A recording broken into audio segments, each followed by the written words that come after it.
This is WEBurlesque. Hi, this is Taryn Garters. Texas Tea Cakes here. Hello, this is Remy D. Hi, this is Quinn Dixie. This is Kurt Hefner. And Lucho Lawless. And this is WEBurlesque, Season 10. Season 10.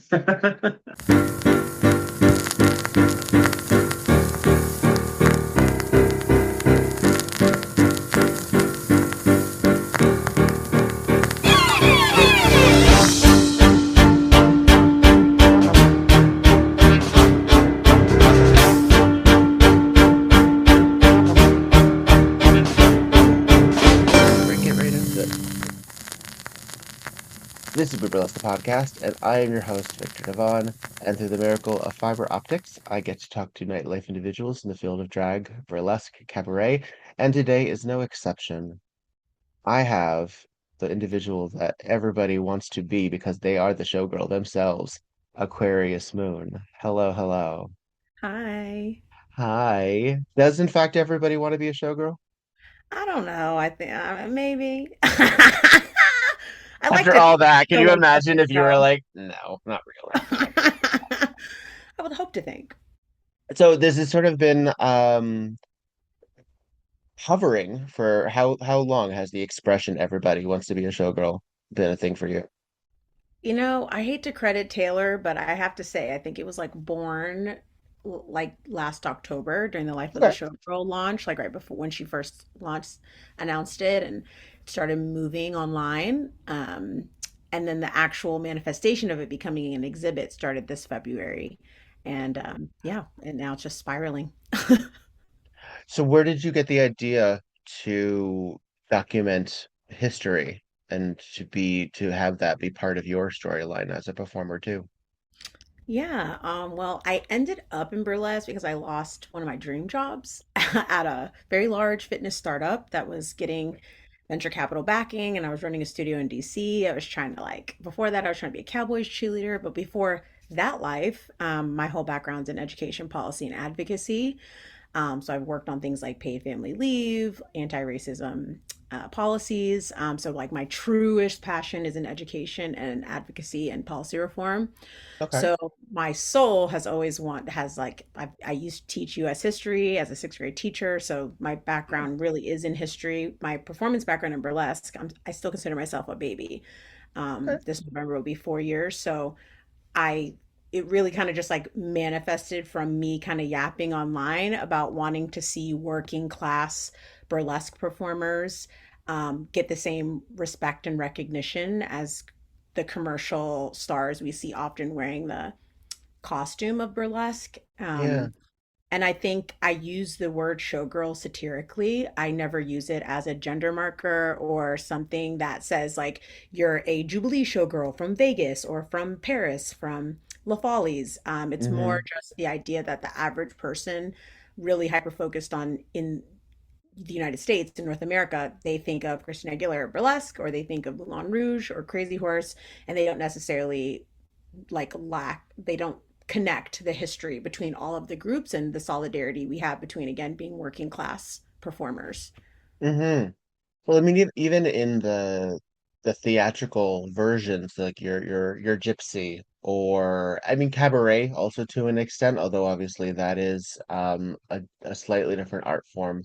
Chicago has elements of it, even Rent has elements of it. So much of it has to do of the starving artist, the Mhm. struggling, almost like it's I'm using hyperbolic air quotes, everybody, a step above sex work in a lot of Mhm. different ways, A cousin. particularly right when it addresses its relationship with familial expectation, or that it's not what a lot of people try to do. They want to be a singer, or they want to be a dancer, or they want to be a star in some capacity, and they almost settle for that, Hmm. and then get really successful in some cases, your Nomi Malones or Hmm. your Rose Lees. But there's a level of scraping and scratching and trying to get there that still is hyper glamorized. For sure. Um, and then you look at like what like the Hollywood version of what burlesque is, which is I'm curious what your opinion is as someone who has done some of this research. What your idea of when somebody says classic burlesque or that expression, what do you think they generally mean, and what might be lacking in that or in that definition? Yeah, I mean, loaded question. I think it's like a Sure. little Oh, we do easy, controversial. easy stuff here. Like we're just jumping in. I mean, my education on classic burlesque has evolved and shifted. I'll be Mm, honest, like I'm a neo girl at heart. So like I want to okay. be weird. I want to dance. I want to shake my ass. I don't want to be confined to like the strict technique of Mm, what I think the industry or the commercial will redeem classic burlesque. I mean, I'll never forget like I paid for a private with Pearl Noir and I like cried to her like I'm not getting the jobs I want, or sometimes I'm the only black performer in the show and they want me to do this type of act. And she was like, honey, the big bucks are in classic. So now I think my evolved idea of what class, and we all know that's, not necessarily true. You can also make big bucks doing burlesque or other forms of it's a lot of burlesque. regional Yeah, it depends and on where you waves. are, Yeah, but I yeah. think classic for me now is a silhouette. It's not so much a song or a body type or a genre. I think it's more the look because in the commercial world, they're not doing classic bump and grind. They're just wearing the corset, the gloves, and the stockings. So I Maybe a think, mermaid dress or something like a form a fitting. tux, Yeah. you know, but I think the idea of like the classic components, like the glove reveal, the stocking reveal, tearaway pants. And I think it can be combined with big band jazz music, but I think it can be Hmm. done to rock. Like I love Lulu the Duchess. I love like the different varieties of classic, what can be classified as classic. Hmm. Um, but I think the current scene I see, classic can be anything. I think the commercial world deems classic as this 1920s Art Deco facade of wealth. And if Hmm. you cannot convey that aesthetically, it has to come through other ways. Yeah, there is that sort of Gatsby expectation. I'm like, but if you really consider, which is sort of a fascinating dichotomy, considering the waves of depression economically our country Hmm. has been in, and the Hmm. idea of excess really kind of being gross in a lot of ways. Like we criticize celebrities all the time for being wasteful or spendthrift, um, and not reading the room, basically, when Hmm. we're like, but people are like actually starving right now. It's like kind of Um, campy to be wearing expensive clothes and like not be able to pay your rent, which I see is a constant issue in our community. So even it's a sometimes I shtick. feel It's a fraudulent being shtick. like, I'm a Yeah. hot showgirl, but it's like, girl, I'm still trying to figure out this August 1st. I know, I get it. I get it. Yeah, it is really sort of interesting. It's such a it really is the utmost of playing pretend. Like it It's really facade. I is. mean, this is my drag. I had the Mm, whole like hmm. battling moment like 2 summers ago because I'm in a drag house of like, what is drag less to me? That there was a lot of pushback with me doing burlesque in drag spaces. So I really tried to learn how to lip sync, learn how to differentiate. But for me, I consider myself, I know it might not read that way, like hyper masculine, very direct. And so for me, like playing in my hyper femininity was really out of my comfort zone in Hmm. regard to like me feeling comfortable expressing that way. And I got to play with my sexuality like as a queer person coming from ballroom culture, which I came from before here. So Oh, it kind of fabulous. like, yeah, that world kind of allowed me to play with my femininity, with women's performance and Vogue Femme. And I still Vogue like a wild person, but I'm still attaining like wanting this soft and cunt vibe. And I think that's just through a learning process of learning my body and my forms of expression. Yeah. Well, because also being adding in all of the other elements about specifically about the fucked up masculinization of Black women very Hmm. frequently Hmm. to deride or to discredit. We see this we see this on trolls on the internet. We see this with Michelle Obama. We see this with the Williams Hmm. sisters. Very frequently power and confidence is viewed as something to want, but don't want too much. Don't get too Not too uppity. much, not too much. Exactly. And a lot And of these words, particularly, yeah. soft and feminine, I think they are being hijacked due to Mm, capitalism purposes on the internet. But mm. for me, this is like really a battle to like sit in my femininity and not feel shame about how it expresses. Well, I think that also comes into a lot of discussion when it comes to the expression like body positivity or something like Hmm. that is to the commodification of that expression has gotten folks are like advocates within our own scene, like Pucks Plenty, to Hmm. discuss like how about like body neutrality? Like how about like we just say Hmm. or Jezebel express like your body is fine. This is what you got, and this is just what we have. And Thank then you God for the add in, moment. you know? Hmm. And then, well, the problem then becomes is then because suddenly it's being mass produced at the gap at the next interval. This sort of concept of finding our own spaces being hijacked or being infiltrated or something like that by someone who then wants to profit off of it, but doesn't necessarily have those mentalities. It's pervasive in the queer communities. It's pervasive in a lot of advocacy, and then it Hmm. becomes, a fashion statement, or it becomes just an ugly side of culture. Yeah. Um, and the element of the showgirl or the show person Hmm. being flamboyant and sexy and fun and within their own power.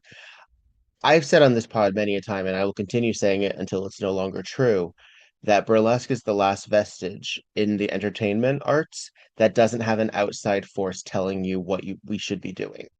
Mm. We don't have anyone who is criticizing burlesque as an art form or as a movement or as a system are other burlesque people. In the drag Hmm. communities, yes, there is that too, but we have people on Reddit and on Twitter saying, this is what I would have done on the runway. Oh, that person shouldn't have Mm. won. This show is rigged. That's not how I would have constructed that on Project Runway. That's not how I would do it. And then you get into the more acceptable criticisms in dance, like your ballet or your theater or what have you. And it's okay that people who quote can't comment Hmm. on it because that's part of our world as well. So, considering burlesque and where it stands, what do you see about the world of burlesque today? Whether it's reflected in the past, whether it in your what would you say burlesque really has to give to the world today? I think you're right that it's one of the last places where censorship hasn't fully corrupted the art form. Mm, I think with capitalism, like the devil in that is always like, again, like from this starving place of like, I want to get out of this place. And so what do I have to do to like put my art out there? But I mean, I'm a beneficiary of the internet in burlesque. Like call myself like a panini burly babe. Like I learned oh, from sure. YouTube, like I learned from getting laid off at my job. So for me, like burlesque has been an outlet to express my art in many other places that wasn't accepted, whether it was commercial dance, commercial modeling. And this idea of me even coining like everybody wants to be a showgirl, like I would never be eligible for a Jubilee position. Like I'm not tall enough, like I'm dark skinned, I'm all these things. What I think burlesque is missing is I think the identity of the art is driving the art conversation instead of the diversity. I don't know if that makes sense, but like Hmm. I think the identity politics, kind of like you were saying, like on the spectrum, like have become the burlesque community is like much very surveillant. And I think with the critiquing and the constant canceling and the constant tension of kind of like crabs in a barrel mentality, Uh, that message is not coming through to the mainstream. When I'm talking about breaching commercial success, I'm not necessarily saying we want to have a RuPaul, even though this conversation has come up a lot. Like, RuPaul, hate or love her with the contracts, like we would have no Got Milk, we'd have no Sasha, we'd have like none of these people, hmm hmm Bob, without that. So like, where's our person? That's not necessarily where I think the best place to go. But I think what the burlesque community is missing is like, what is the difference between community and industry? And I hmm know there's been many different times, like the Sex Worker League, there's been many times people have tried to come together and, God forbid, unionize. But I think union is a scary word from coming from politics, but where is the collective organization to get this message out? Like this is a place where you can look different from the stereotypical commercial look and reach success. But there are other avenues in which that's happening. It's definitely getting worse. Like, when George Floyd was murdered, like my brand deals were out of this world. And I just made the connection, like, where are my brand deals? Like, why did I lose all those sponsorships? Like, why aren't I seeing Black bodies? Like, what's going on? We're reversing. And obviously that's going to tie in with our political structures. But I also think burlesque is missing the message. I think there's a huge opportunity, like just kind of like we were talking about, like the Depression and Gatsby, like we have this oppressive government, but like I'm from Somali immigrants where like I'd be stoned to death if I did burlesque in Somalia right now. So Mhm. I I have immense privilege being like a daughter of immigrants, being able to expose my body and my art and my queerness here without shame and let alone without violence to me.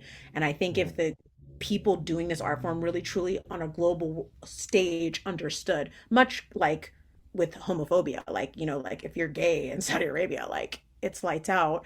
But Yeah. having that awareness of like, yes, America is deeply flawed. There's deep injustice here. And in places where we still have some forms of freedom of speech, we should be empowered by that. Absolutely. But it's interesting too with a lot of the critics, and I mean I'm creating straw men, but I think we all know if we spend any time on the internet what straw man I'm implying to. Uh I'm referring to is the idea of saying something like if you indicate solidarity with Palestine, that's like, well, if you went to Palestine and you were gay, you'd be thrown off a building. It's this big thing that is being Hmm. echoed repeatedly on Hmm. in comments. And the thing is, like, well, that's okay, but let's break this down because you also want me to be proud to be American, and I can also have that happen here. Like I Hmm. can, like if you go into certain areas of the country where I'm in an unhold hands with someone, Hmm. I'm going to experience that here. So Hmm. let's not be too haughty in our belief system there that therefore, but Hmm. you still want me to say that I'm supposed to stand for the flag and I'm supposed to be like, a Oh, patriot. absolutely not. Yeah, no. Um, Yeah. but you want me to be this, but you also then have an issue with the identity that I have, because if I'm a child of immigrants, Hmm. then you're saying that I'm an anchor baby, but I'm the wrong kind of anchor baby. If you're saying that Hmm. I had family members who struggled to get here, but they didn't go through the quote proper channels, well, is that because of the color of my skin, resilience, or is that cheating the system? It really, like, there's Hmm. a real distinct difference between what we were, a lot of folks, I think, in my generation, and I don't actually know how much older I am to you. I'm 42, I believe. I'm at Okay, least yeah, I'm partial. 36, millennial out. Okay. So, but I grew up with like an American Tale Yeah. and this sort of concept of sort of like, and considering also those were what are those Russian Jewish mice? Mm. We had to make the mice to make people care in the first place is already something. Hmm. But I feel like there's a certain like the concept of everything quote being woke or being pandering or what have you. I'm like, but we had like these elements before, like these beloved childhood moments, these beloved like cultural touchstones. What happened? Where did we where I did think the the internet, that's why I was bringing up the internet. I think the internet, yeah. like really made it an unfair landscape. Um, Mm, I wrote in my blog, like, from a perspective of a new performer, like, if you're not on the internet, like, how are you getting work? I just recently talked to a performer who, like, is like protesting Meta, and she's having a really hard time getting work. I have another friend that they are in New York and they got their Instagram taken down because it was attached to, a sex working app. And they have not been able to secure work. So I think the internet, and then in combination with George Floyd and the pandemic, like all of these kind of mixed in together, mhm. created this ecosystem where a lot of people passed on, a lot of people retired, a lot of people had families, and then there was a new wave of people that came in. And from my observation, this new wave is more reliant on their internet personalities than their talent and the Mhm. art form. And I think that was another driver of like, hold on, the history needs to be, we Yeah. need to bring this history forward. Because even me, I can be very transparent and honest. Like when I first started, it was about bookings and festivals and competitions. And it really took me like really winning one that it was like, oh, wait, this is like not the thesis of what's important for me. Like me wanting to do Beehoff, like, isn't it supposed to be about the legends? decisions? Like, is it, and it took me a few years to kind of like process the wants and desires I had and how much of that was coming from pressure from social Yeah. media to look like you're booked, to look like you're accomplishing all these things, but you're kind of like on this, you're doing the rat race of going in a circle because we always end up at square one. Like if you're in love with the art form, you do it for a long time. If you don't have passive income, if you don't have a partner, if you don't have all these systems in place, do you end Yeah. up like the legends crowdfunding for their like later in life, like things that they need? So I was like, okay, I probably need to be in this for the long run. I don't know if everybody from the internet generation feels that urgency because they got it so quickly. I was able to accomplish some things a lot faster, and I don't believe it has anything to do with talent. I do think I'm talented, but I think it was about the optics of like being visible, and I knew how to use social media as well as a lot of I think newer performers are social media savvy as opposed to I think some performers who have a career 10, 15, 20 years. If they were not cultivating that skill, it was very evident when the pandemic happened, and then there's this split. And then there's obviously like the rising conservatism and people being in denial that that's impacting their decisions just because they might have this like liberal progressive perspective, but like what are we not actively, if we're not daily like challenging ourselves to like look for it, like it will Hmm. sneak in pervasive ways. Well, we've seen the sort of the bucket of crabs, as you mentioned, a lot of the icons era. So I've been doing this about 20 years. It'll be 20 years this September. And so I'm at a I'm in the 2000s. So I'm in the mid Wow. 2000s when I started 2006. And I didn't have a lot of awareness of contemporary burlesque around me because I was just in this my own little bubble in New Jersey, stripping in conference rooms Mm-hmm. with a cast of folks during the steampunk rise, during like the heyday of this sort of Pirate Ren Fair Dresden Doll sort of era, tiny hats. Mm-hmm. Yeah. Um, and but a decade before that, you had your Dirty Martinis and your Tigger and your Juliet Muses and your folks booking, working, and like sort of like this sort of punk mentality, putting flyers on the wall, working in that way, sort of underground. Um, and a lot of the folks that are immediately before me, like I'm mouthy, and I'm surrounded by a lot of mouthy folks, and a lot of this current iteration of burlesque are chatty folks. We say a Mm-hmm. lot on the internet. We don't necessarily take into account all of the time how things can come across or what maybe we should Mm-hmm. not everything needs our spin, you know? Mm-hmm. A lot of that group immediately before me is pretty quiet a lot of the time. Mm-hmm. And I think sometimes that's an internet thing because I don't know the last time I saw Dirty Martini post on the internet, frankly. I know Tigger does, but Tigger's also a very outspoken activist in the present sense. So a Mm-hmm. lot of what he's talking about is about injustice. And he's also someone who I actually like try to follow, admittedly, too. So I seek his stuff out. Mm-hmm. He's on a close friends list as opposed to just things I stumble upon. Um,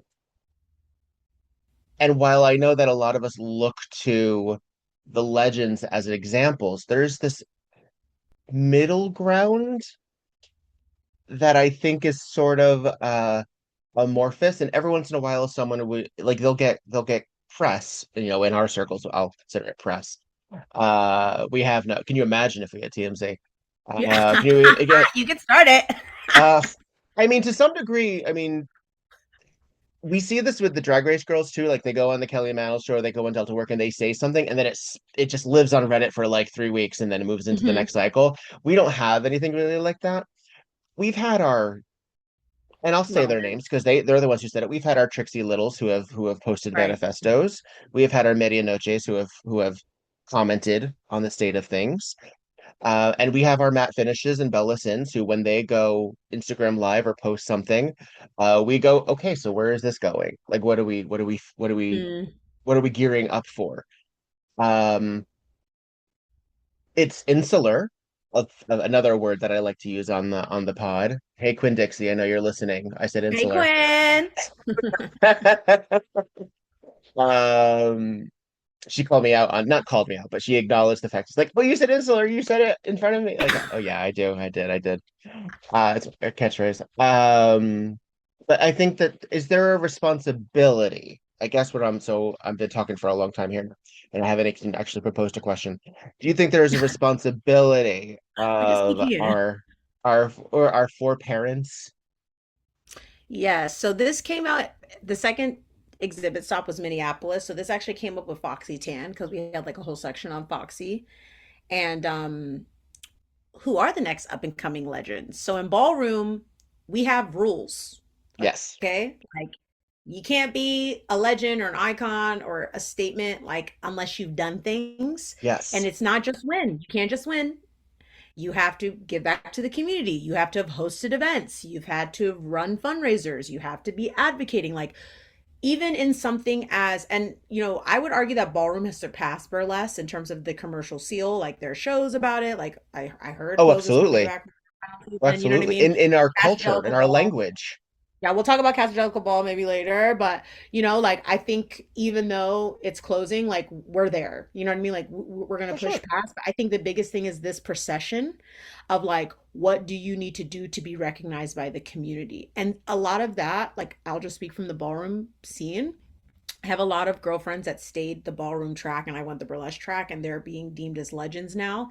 That's because they won a bunch of times. That's because they pulled on community events and they attached those to events to, STD testing and healthcare information with nonprofits. Like it's there's so much more of a communal responsibility, and there's a lot of Hmm. critique we can have of ballroom.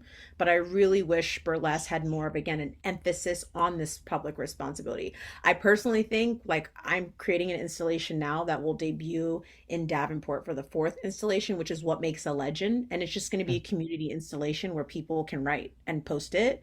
And then I'm hoping after 1,000 comments, we can come up with a list of like what does make an up and coming legend. Because in my mind, right now we're fundraising for Shauna the Black Venus, Tiffany Carter. Yes, again, they're up there, they're important, they need their flowers. But also 20 years in, that's why I was like before we started, like, wait, you need to be in the exhibit. I know the exhibit is focused on Black burlesque. There is a story to why that is, but Sure. it was originally entitled Everybody because it's the idea that anyone encompassing this art form deserves like the spotlight, the financial compensation, and the respect that the commercial world gets. So I think it's actually like at the top of my list personally to identify who this next generation is because I think that's the issue. Like you were saying, like there's Hmm. this generation that was silent. And I know for me, like I used to be an organizer. I can tell you, like, I was right there the day Joe Biden got elected as a choreographer, paid by George Soros to like run events on Black Lives Matter Plaza. I've been in the thick of political advocacy and Man. activism, and I had to stop posting about that for my life. Like, when I was teaching in You've had a T4, very full 36 years. you know what I mean? Like they were writing like TFA ringleader, like my life has been, and I also, I have family currently being deported like by ICE. So I know not everybody's in a position to speak politically on the internet and use their platform directly that way. But I Right. do think that it has to be much more than just how much you worked, if you tour, if you're on a list, if you have a crown. You don't actually need any of those things if you're contributing to people in a meaningful way. Mm.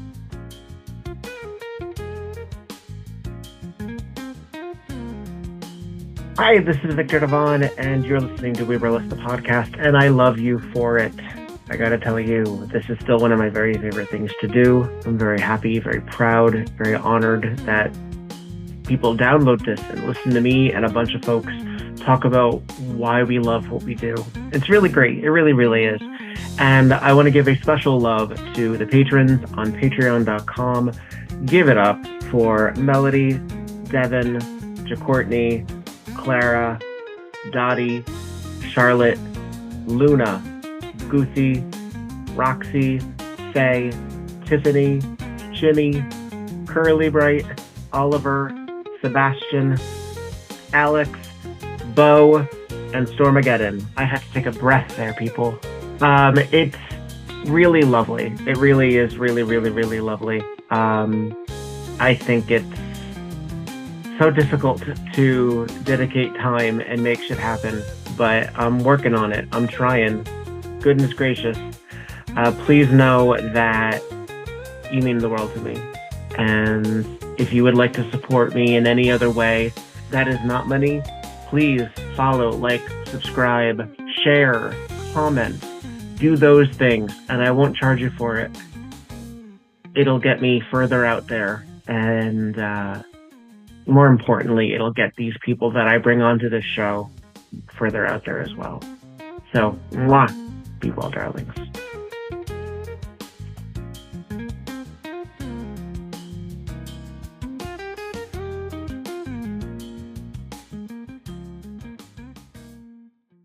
Well, I mean, if you consider even the first Miss Exotic World, when Dixie Evans hoodwinked the press into coming and saying, "Oh, Tempest Storm has been invited." I forget who else she indicated had been invited. Um, the first Miss Exotic World, technically, if you really break it down, if those legends didn't make it, well, then those legends weren't there. They were the No. contemporaries. They were the so who was at the first Miss Exotic World, but relatively contemporary burlesquers, right? Okay, educate me because I want to make very clear before I state this. The people Yeah, come for me. I'm learning. I am yeah, yeah, learning. I'm an open vessel. From what I observe from my research, that is limited to public libraries and Google yeah. and word of mouth conversation. When I watched all these documentaries that came out in the later 2000s about Beehoff, about New York, there's like a string of documentaries. Yeah. What I noticed is like the people going to the desert were so enamored by these legends. They were Mhm. so excited to hear the stories. They were not going there to clout chase. They were not going there to get booked. They already had the bookings. The talent Yeah. was already. This was a parody thing. This was just let's kiki and hang out. And this is for the older babes to talk about their life and retirement. And then the new generation's there and we share stories and we bond. And it was almost kind of giving convention.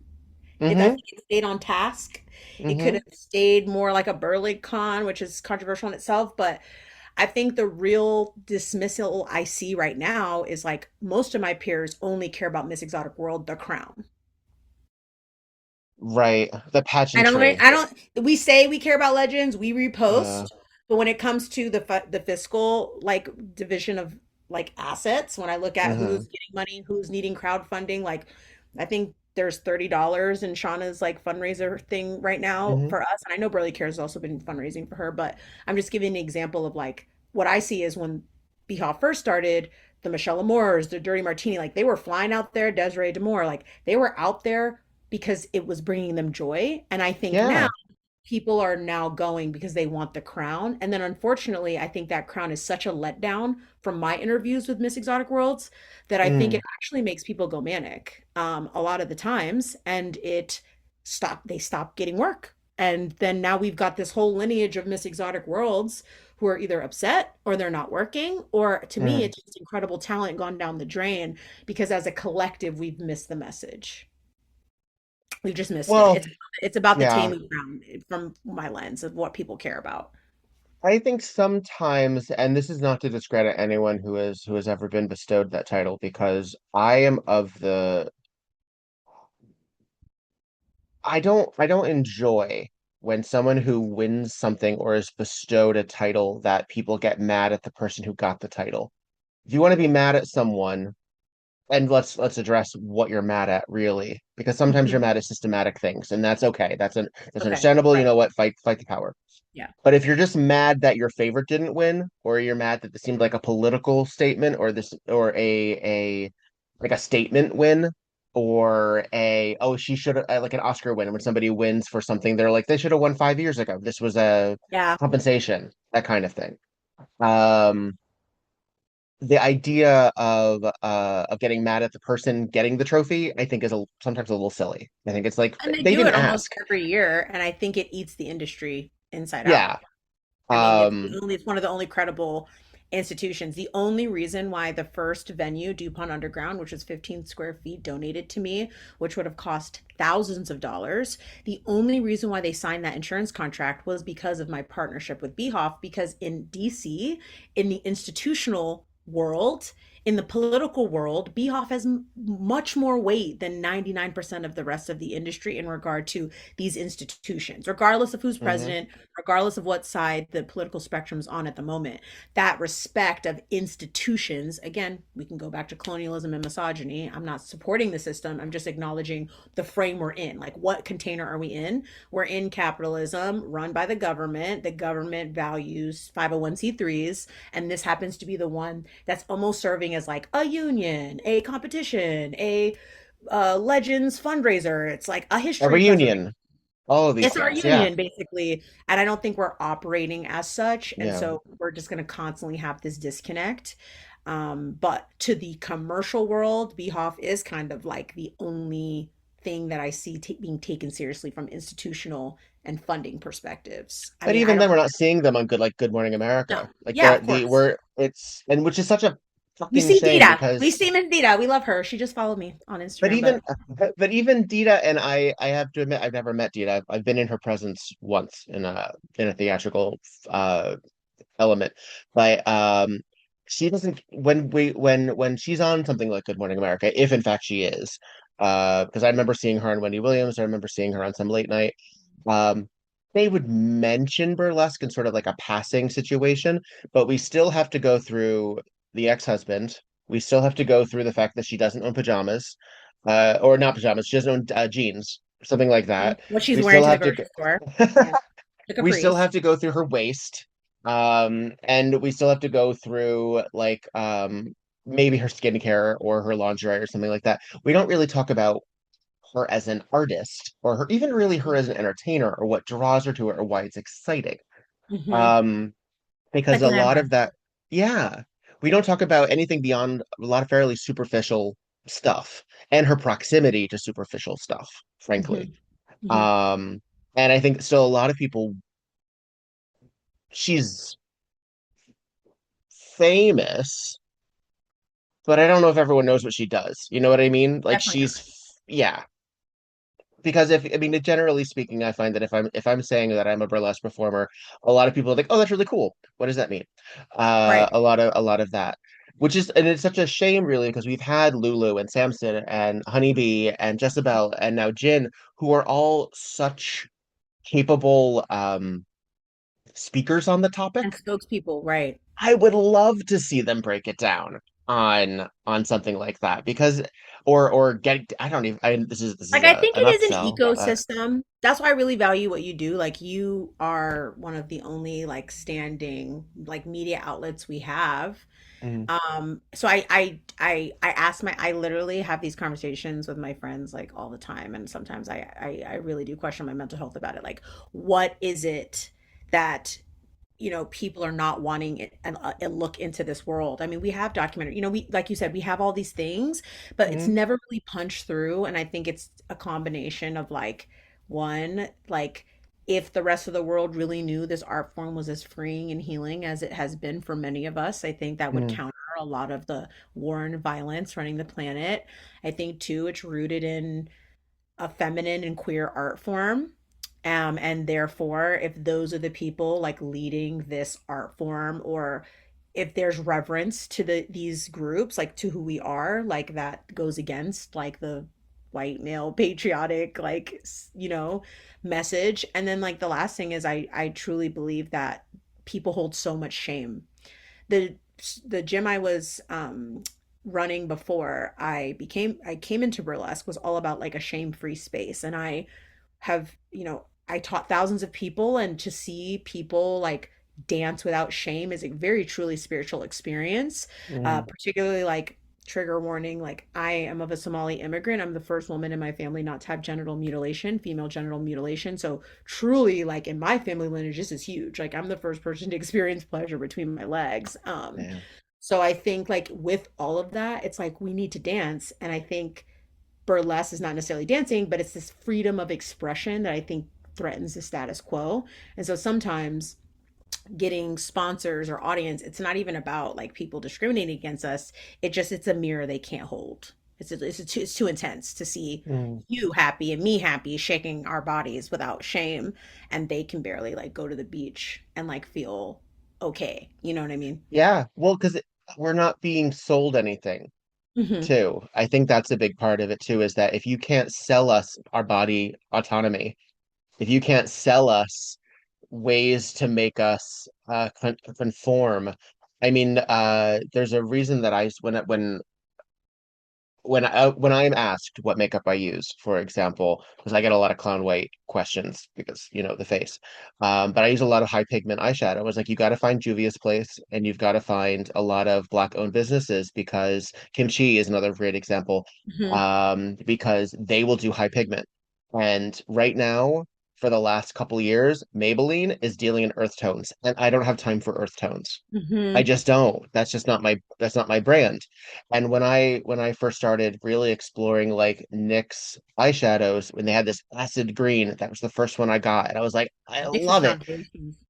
And then somewhere along the lines, they stopped being you know, in Hmm. my CVS, and I'm like, Oh yeah, I can never find my shade anywhere. no, Everybody yeah. says. So, and even and obviously because we have our proponents of this is what you're supposed to look like. This is how our beauty specialists, our influencers, or things like that. And since I'm a clown sort of persona, I get that I'm sort of playing against the grain. Hmm. But the idea that we can't then buy our costumes or our accoutrement in manufactured stores. Like I don't know, like I've talked to a lot of people like when we first started in the mid 2000s, my contemporaries, it was the Target bra. People went to Hmm. Target because they had the frilly lacy bra and it was something they could base off of. It was the era of like the booty shorts where like the little I don't know, pantaloonish sort of A little situation. cinch. Yeah. And Torrid was really leaning into like exposed We have corsetry. rainbows Uh, today, but Yeah. the tariffs with the rhinestones, I felt that. We don't have party cities anymore. Like it's a lot harder and like not shopping on Amazon is extremely difficult. I just Do you like know this what where like Party City is now? Staples. oh my God, yes. But I'm like Staples has a Party City area, and that blows my mind. also, I don't know. I have one day that like somebody's gonna hand me a big lot of money because most costume stores are like closing like across I know. everywhere. So yeah, like just even finding, like you said, like these things. I mean, you just have to like dig in the thrift store and pray. Well, we're gonna talk about burlesque as a overarching, troublesome goose as we keep going. But I want to get a little bit more personal. I want to hear more about where you started. So, have you always been in DC?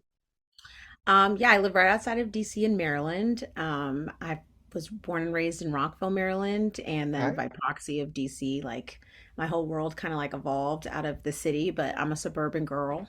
All right. I had my mom had family in College Park, so we spent a Oh lot of my God, I time went to in. University of Maryland, go Terps. There you go.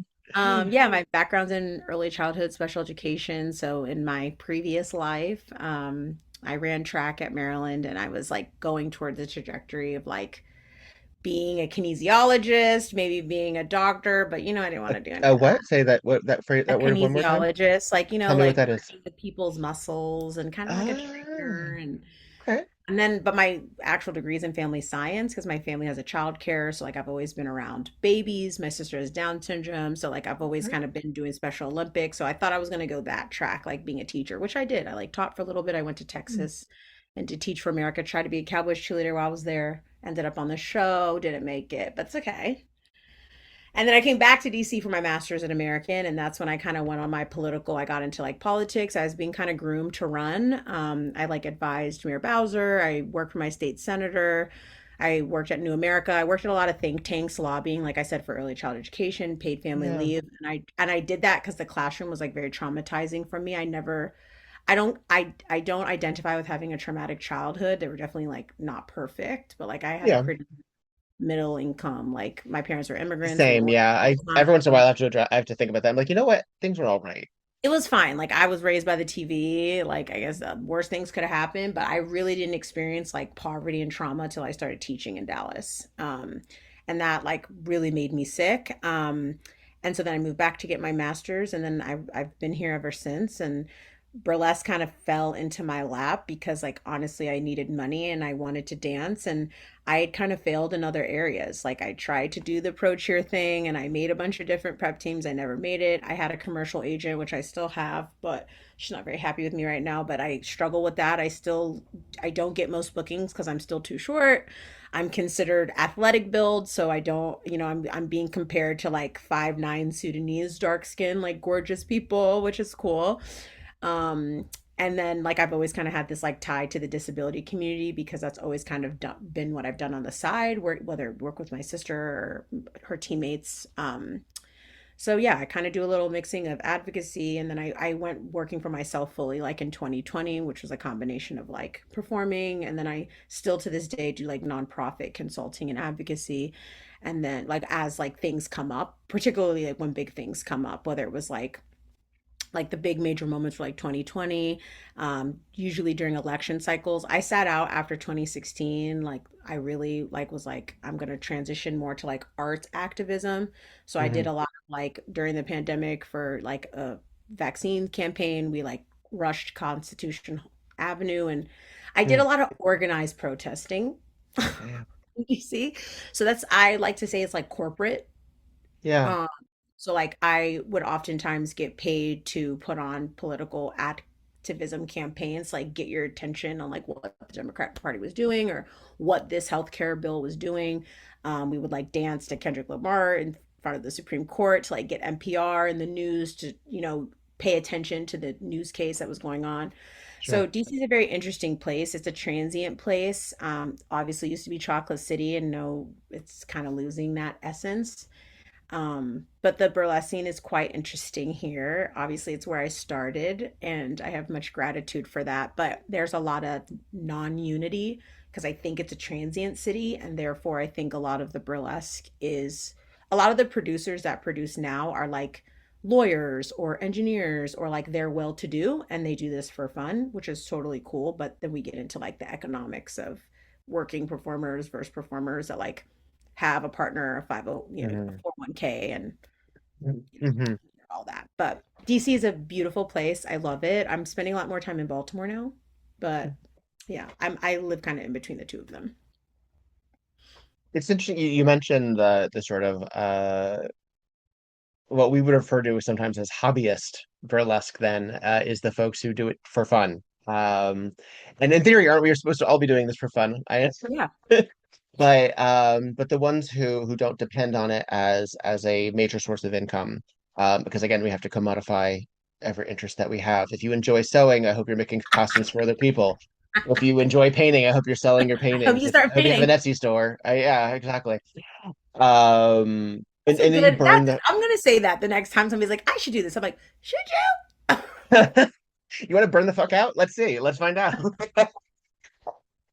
Um, and what's interesting there is that in that case, being affluent or having security or a safety net, whatever hyperbole you want to use, to indicate that it's okay if you don't work every Friday, Saturday night, or if you miss that booking, or if you're a little bit more discerning about your Yeah, bookings, or frankly, don't mind taking that $25 booking because it's just only money. I don't mind at all. It's for Um, fun. it's just for fun. Yeah. Uh, on the twist of that, we look down on folks who don't have that safety net, that hyperbolic Hmm. cushion, and take that $25, or don't do the grind, or don't hit the pavement, or treat this sort of as a hobby. Hmm. I find that to be an interesting, relationship. We also have this relationship with compensation when it comes to festivals, when it comes to um travel, when it comes to what we're putting out. How many gigs should we accept to pay for this costume that we Hmm. have? Um, is burlesque not going to hit that zeitgeist moment until we fully engage in the capitalism of it all? Do you think? I don't know. I don't know. My perception of all these have changed as I've like started to headline and travel. So I Mm. think it's totally different As you experience. become part of the problem? Yeah, I'm definitely, I definitely take accountability. Like I ran two town halls in DC. My first few years. The first one was in person and it was beautiful. Like a lot of people like made up. I was kind of coming in like, guys, I don't know what happened, but like, is there a reason why we're all like floating around $50? Like, is there a reason, particularly in DC, where you have to make $190,000 per household to like be like comfortable? Like, and then the second time there was a lot of like lip service, but nothing turned. And so I don't necessarily think it needs to adhere to capitalism. Like everybody needs to like have this paid show where everybody's paid like this amount. When I travel and I notice the strongest communities, in my opinion, there is so much respect and reverence for those who are putting their dreams on the line. Mhm. Um, Compared to people who do this as a supplementary way to connect, to have fun, to express themselves. So I noticed this hugely in Europe because like in Mm. Europe, like no one's really doing it full time. Like everybody, I felt more of like, I felt in Europe, like everybody takes burlesque like really seriously, but like they all have jobs and they all do their own thing. But there's such respect for those small few that like do it full time. Mhm. This way a lot in a lot of Midwest cities, a lot of places where like uh people are very like oppressed in like their form of expression, or it might not be safe where they are, so the community is a lot tighter. And I think therefore those who have more expertise or more willing to put their talent out there, I just feel like there's more respect as opposed to some of these Mm. larger cities where everybody's kind of like mushed together. I think it does get a little muddy because again, we have privileged people who like, if the average household, if you're making $175,000 and you're like, I can take that $25 gig, but then I have a bunch of people over here where they're relying on this to pay their rent and they can't even get access to those $50 gigs, even if they wanted to reject Yeah. it. Like they're not getting booked. I don't know. One observation like that I've made, I would love to hear your opinion on this, is like everywhere I go, I feel like the people who do rely on the income like aren't booked locally. And I don't know if it's because they get priced out. I've heard this from Miss Exotic World. I've heard this from people who just, and when I say full time, I'm not saying full time performer. When I'm saying full Mhm. time, you could have a podcast, you could be running a school, you could be a costumer, like in the realm of you create Right. art and Mhm. rely on an Mhm. exchange, monetary exchange. Mhm. I just noticed like everywhere this year specifically, I would like interview producers and performers on my day off, and they would say to me like, I'm not booked. I have to travel. So then you're spending more money traveling because you can't get work at home. I think that's actually more of an issue than whether we're going to go full. I don't think, unfortunately, in America, I do think you have to go full capitalism if we want any type of like union. Um, with the Cat's Jellicle Ball thing, started to jump around. One thing I'm Yeah, no, hearing please.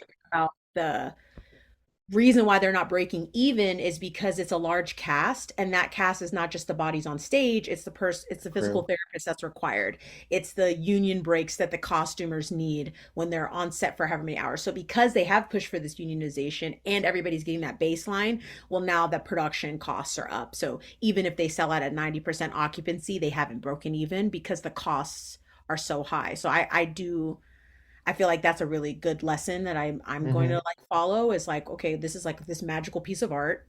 It's beautiful. It's like it's a masterpiece and it can't withstand Broadway. If To me, that's kind of like a sign of what's going to come over the next few years. Yeah. Well, even ones that would be fairly more I mean, I think Death Becomes Her also recently shut Mhm. down, and that's And Betty Boop, yeah. far more in the mold of the Broadway world. Jellicle, I think, is something of a of an outlier Yeah. because it's particularly the fact that this show is having a renaissance after the film is Isn't that sort of an crazy? amazing concept alone. Because the film was such a monumental punchline, Hmm. that it needed to be repackaged to go somewhere.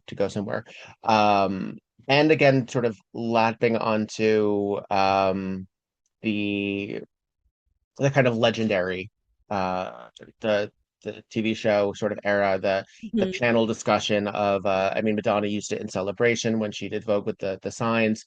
We have these sort of touchstone moments to remind us that these are parts of it. Angelical having investors who would say, yeah, I could see making money off of that, is also Hmm. part of the thing too, because Hmm. the larger the board of directors, the larger the people then can twist the neck in different Hmm. directions and say, well, this is what we want out of it. Hmm. And then you also have to work with the confines of what Broadway has with its own unions. I think the dancers union is different than the acting union, which is different Yep. than the musicians union, which is different than all of this.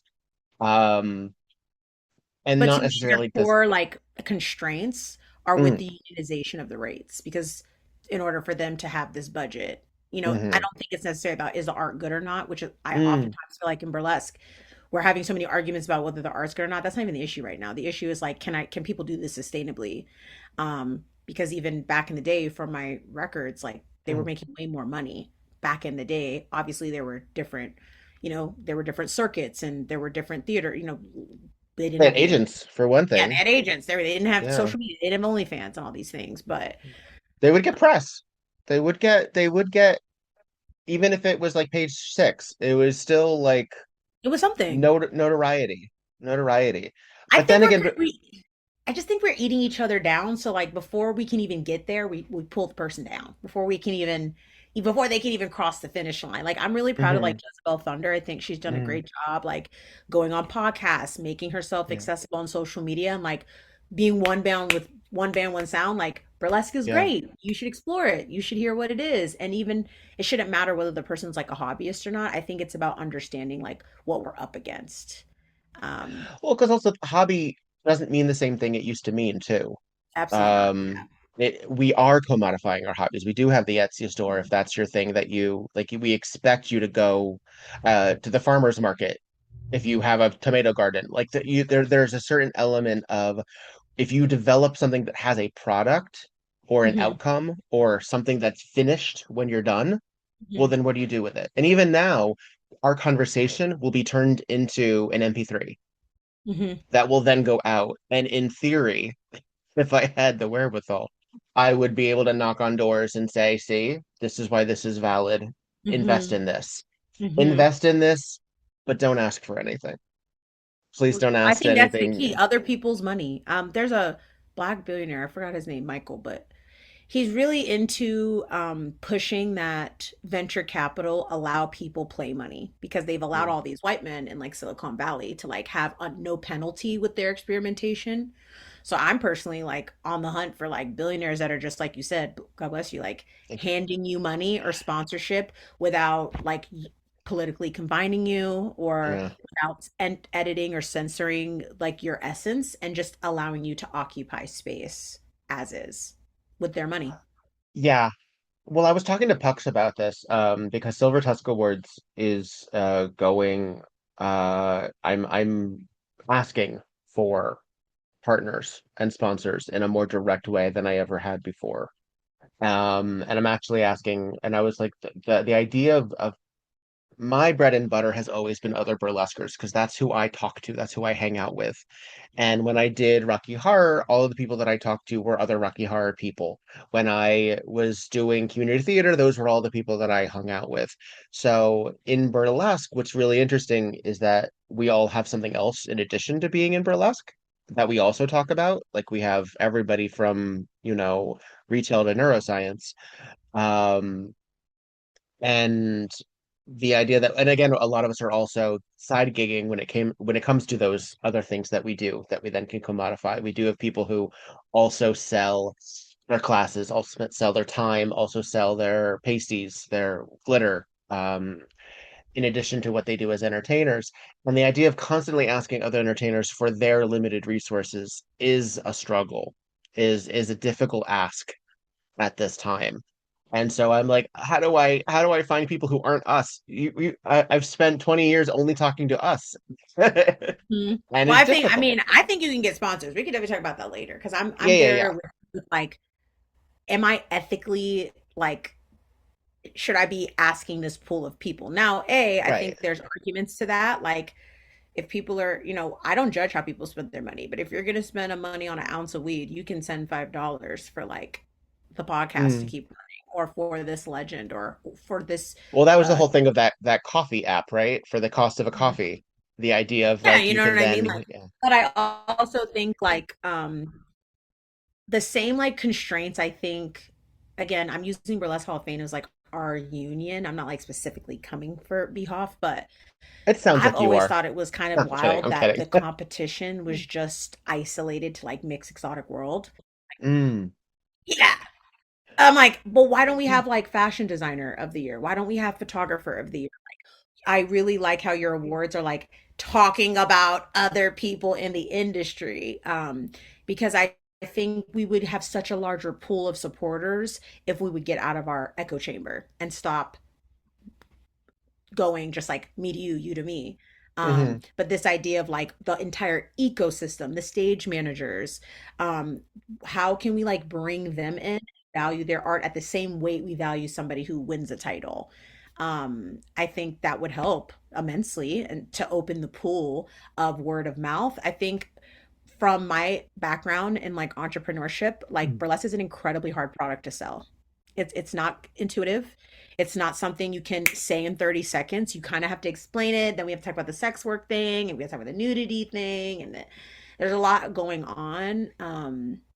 So I think the sponsors like are important and I know it's not good, but we joke, me and my circle friends joke all the time like, if like Behoff like was on Kalshi, I don't think we'd have to be arguing about money. I think we would see immensely high numbers. That's why I would never pursue that Yeah. because I know ethically this group of people would bet a lot of money to see who would win Miss Exotic World. And if I can see the numbers from Love Island, from the World Cup, like how much millions of dollars people are gambling, I actually would bet that this type of thing would work. I'm not saying you should go on Kalshi, No, no, no, no. Yeah, I but get you. I I think get the you. people that would find like I look at burlesque as just really weird, like F1, like very niche, but something that like people who go there for whatever reason, people who go to F1, like I don't get it. I'm not trying to pay thousands of dollars to see a car circle around, but the people who do are fanatically into it. They're Yeah, into it. I feel like burlesque would be the same for the average consumer of it. Like I think they'd be into it. Like, what do you mean there's a competition where people take I their mean they clothes are. off and they There's get also judged based on performers. art? Yeah, but I'm They're just just saying, like people also. who are nothing to do with burlesque, uh, I think they would fly to wherever once a year and spend $8,000 to $2,000 that have they are not performers and they just want to see the spectacle of all these mm, different bodies and diversities and artistic forms colliding yeah, over a time. But I think there's a resistance to want to break the commercial seal too. I feel sure. like there's this like old guard that's like like ballroom. Like a lot of people saying ballroom's dead because it broke the seal. So now people are getting signed to Yeah, Nike and Red Bull, and now it's no longer, now it's no longer about soft and cunt. It's how many tricks you can do because you're getting these deals. So reveals. If you don't come out in something that looks like a sleeping bag, what's the act going to then, be?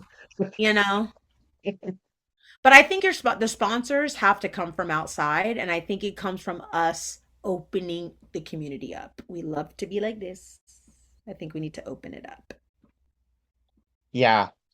Well, and I don't know if burlesque. Can you imagine if we had a Law Roach or even a Simon No, like I just Cowell? feel like we're leaving so many people out of the conversation by fixating on the performer. I mean, in one of my Yeah, blogs, I even brought her out like to me, somebody who's an equivalent to a Miss Exotic World, but would never have access to that titles like a Donna Touch. yeah. But I meant Manu. actually just also the criticism and the if we had like a burlesque star TV show or concept, and we've had elements. The idea of accepting criticism as burlesque performers is already going to be pretty touchy because Oh yeah. we're struggling in that intersection between art and entertainment already and Mhm. self-expression. And this is a statement, this is what I This is mean. my life. But but are they going to clap? Like that, because that's also a People need to pay major. $95 for that. That's what I said on my stories the other day. Does somebody that need to take off from work, save, find childcare, or find parking? Is it we know how much things cost, so Yeah, it's kind yeah. of weird because when it comes to like I want to almost say it's like all a hobby. You know what I mean? Because like we're all artists, so like at the end of the day, like I want to express myself. I don't necessarily like want the money. I want money for like We ability. want stardom. We want recognition. Yeah, we want And recognition for recognition is very frequently in the sign of a check yeah, nowadays or a yeah. It can trophy. come through other ways, but for the most Yeah, part, it's through the money. You know what I yeah. mean? Um, and it's funny, I've had this conversation with a lot of I love to ask like seasoned, like like people I really respect this question of like what the show.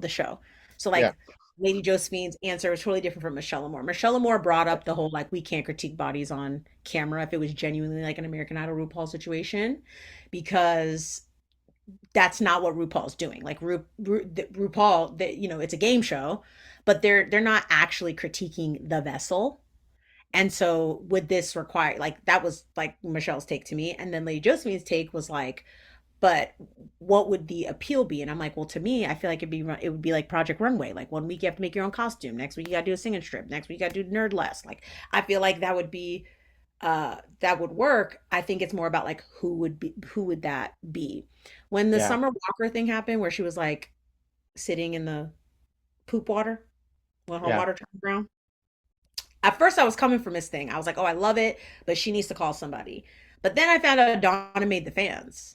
And then I had to check my own ego, like, hold on. She actually did book a burlesque designer, and I cannot discredit that just because she didn't book burlesque artists. Now she did book Pole and Fire and Acro and everybody else, Yes. but people in ostrich feathers. But I had to check my judgment and be like, no, actually, you know what? That's a win for us. And I need to amplify that win and make sure people understand this is just as big as Missing Daughter World, because it kind of happened at the same time. And of course, I'm giving reverence to like, I don't know about you, but I've been watching Missing Daughter World now for a few years, way less than you, but I'm new to the camp. But this was the first time I wasn't confused. It was the first time I was like, oh wait, I get every single reason why. And I don't know if that's because I have more knowledge on what I'm looking at or whatever, but I felt very like, wow, it's great to see those people up there. And I think that happening at the same time as the Summer Walker tour and Donna getting those opportunities, I see it happening slowly, but I still think our eyes are wandering in the wrong areas and we're not really fixated on like, where are the wins? Where, Donna does this, but like Donna has another job. I don't know, but most of us are making income other ways, like if not all.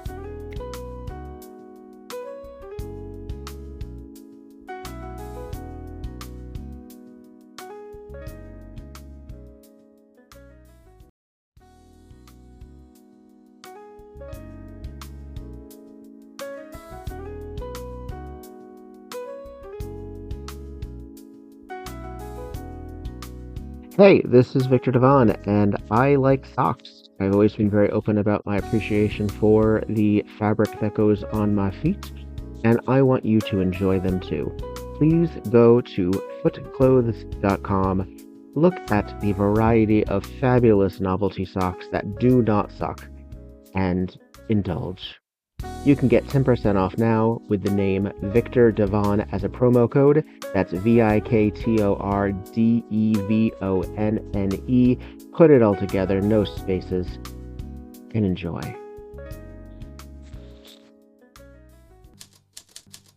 Tonight on Murder, She Wrote. Hooray! Hey. Yeah. It's kind of Piper Laurie and Brenda Vaccaro at A Love Child. Thank goodness. I want to know These her. nails. Yeah, where's her series? That's what She's I want. fabulous.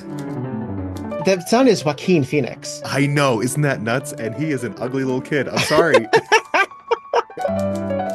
We're just like, hey, remember when this guy was in this obscure Broadway show in 1976? Right? Look at him in those tight pants. Yum.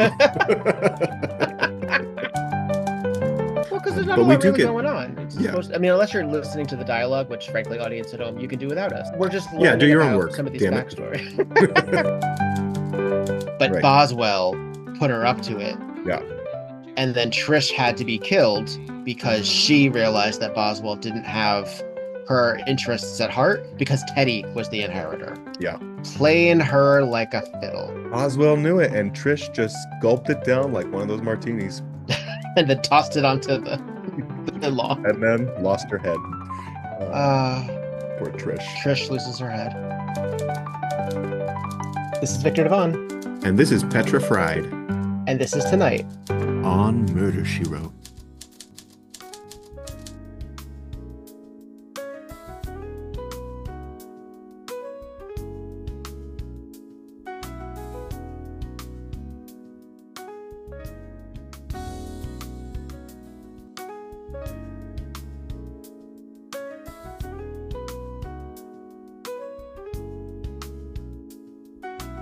Right. Well, the thing is also when we compare it to something like a Project Runway or a Top Model or a Drag Race, and I'll use Drag Race because it's the most related to performance as opposed to, all these Or other Boulet elements. Brothers, Dragula, yeah. Yeah, similar as well, is that they're taking very frequently malleable talent they can then um form. And even if they come into the if they come into the competition, you have your Bianca Del Rio, who is very self-assured, does not Hmm. need your critiques. Doesn't care. Um, Yeah. exactly. But we'll take the note and we'll adjust things for the win if they need to. Or unapologetically say, well, this is how it is. This is just how it is. Um, and unfortunately, I think unfairly get labeled that she, quote, wore the same thing every time. When you actually, if you stack all of those outfits together, no, she didn't. And also, She it's didn't. not And also, like clowns and other people, they do the same act for 40 years. I don't really I never got that argument.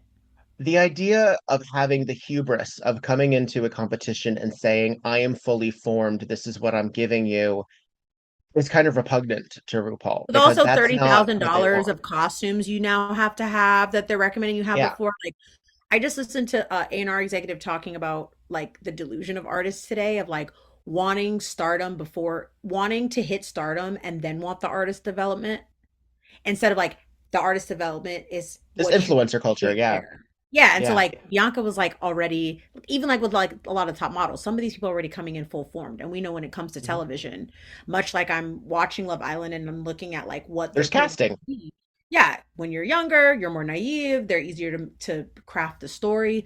But I always come back to like, but if we were doing it, well, how Yeah. would we kind of address these things? I do think we need television. I don't necessarily think it need to be traditional. I think it could happen on a YouTube or it can happen like on a Netflix.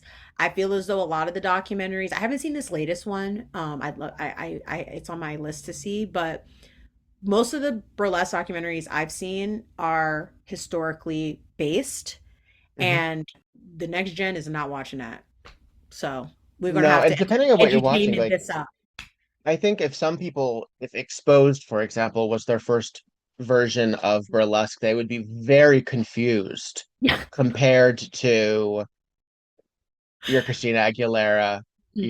your Absinthe in Vegas situation, because that one's of a certain era as well. That one's of a specific time, and besides the fact that it's like a lot of vulva, a You lot know, of I don't know how we're gonna subculture. get through the pasties, but I was like, but they have naked and afraid. They have all these shows like Yeah, behind paywall. So I just feel like, yeah, we might have to be. I, I've also thought about Zeus. You know, I'm like, you know what? I know that the people might hate me if we try this on Zeus, but I feel I like don't know we what that could. is. What is this? Zeus is a free. I feel like I'm taking you down a black hole. All right, Enjoy going down the black hole today with all Zeus right. Network. But a Zeus Network is very controversial and it has a lot of trash television. It has a lot of free things on it. But I Okay. think our target market of like fans that will really be into it are there. And then I think from there we can move up to Netflix or Peacock. But I think we do need, even if it's just the behind the scenes of Yeah. understanding like what this is, because I think it would be fascinating to all parties. Like, what do you mean there's this art form where there's all this drama? People are like, I think even the crowdfunding is like fascinating because it's becoming more and more intense, where it's like, we need to talk about this. I mean, Hmm. obviously everybody's hungry, but like there's so many aspects to this. Or again, the campiness of us wearing, thousands of dollars of dead birds and like not being able to pay our basic utilities. Yeah. I think it's Well, interesting. a lot of these reality shows are really based on personalities off stage, and I Right. don't know if we are. You don't think it's tea off stage? Oh, it's Like brilliant. Oh, I it's want to brilliant. follow But do Angie we have? Patani. But I do we want have to the go to vulnerability for that? Do I we want to go to have? Mr. Gorgeous house. Who Mr. Gorgeous dated? I want to know. I just want to know these things. I want to go hang out with Isaiah, and I want to go to I bed. would What's love it too. I would absolutely love it too. I but is just it just don't us know. or what? Yeah. But it's the proximity that no, it's not even just like, do I think that there's an interest? Because I think packaged correctly, Hmm. absolutely, absolutely. Um, because again, most of these reality shows that are based on a shtick, it's about Hmm. the people. and it's about Hmm. the interaction. It's about just like the juxtaposition between personalities. And we are a crayon box of neurodivergence in our scene. Absolutely. You throw us in a Big Brother house, and there's going to be stuff. You Um, know, and I don't know if we could get the genie back in the lamp after we do that for the first time. And I think maybe that's why we I hedge. agree. I mean, maybe that's Yeah. I why. mean, I mean, with the RuPaul thing, I thought about going on RuPaul for a second and I saw that contract. I was like, no thanks. I I mean, think,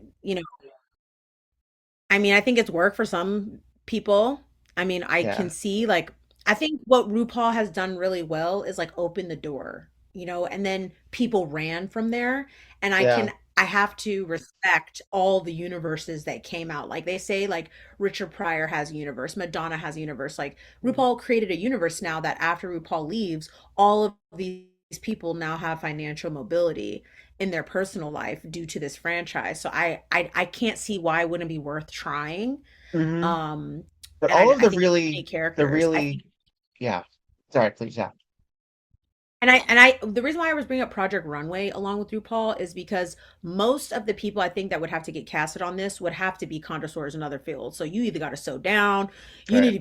you need to be That comedic, like takes doing me out. stand up. Like there have to be. Well, no, I mean, we need clowns. I think it would also be cool to like use this as an opportunity to educate people on the proximity to sex work. Like a lot of Yeah. one thing we're going to do in the Denver exhibit will be the last exhibit we do this fall is that one's going to be really focused. It'll be the first time we do like everybody wants to be a showgirl global. So it'll be people from all demographic groups.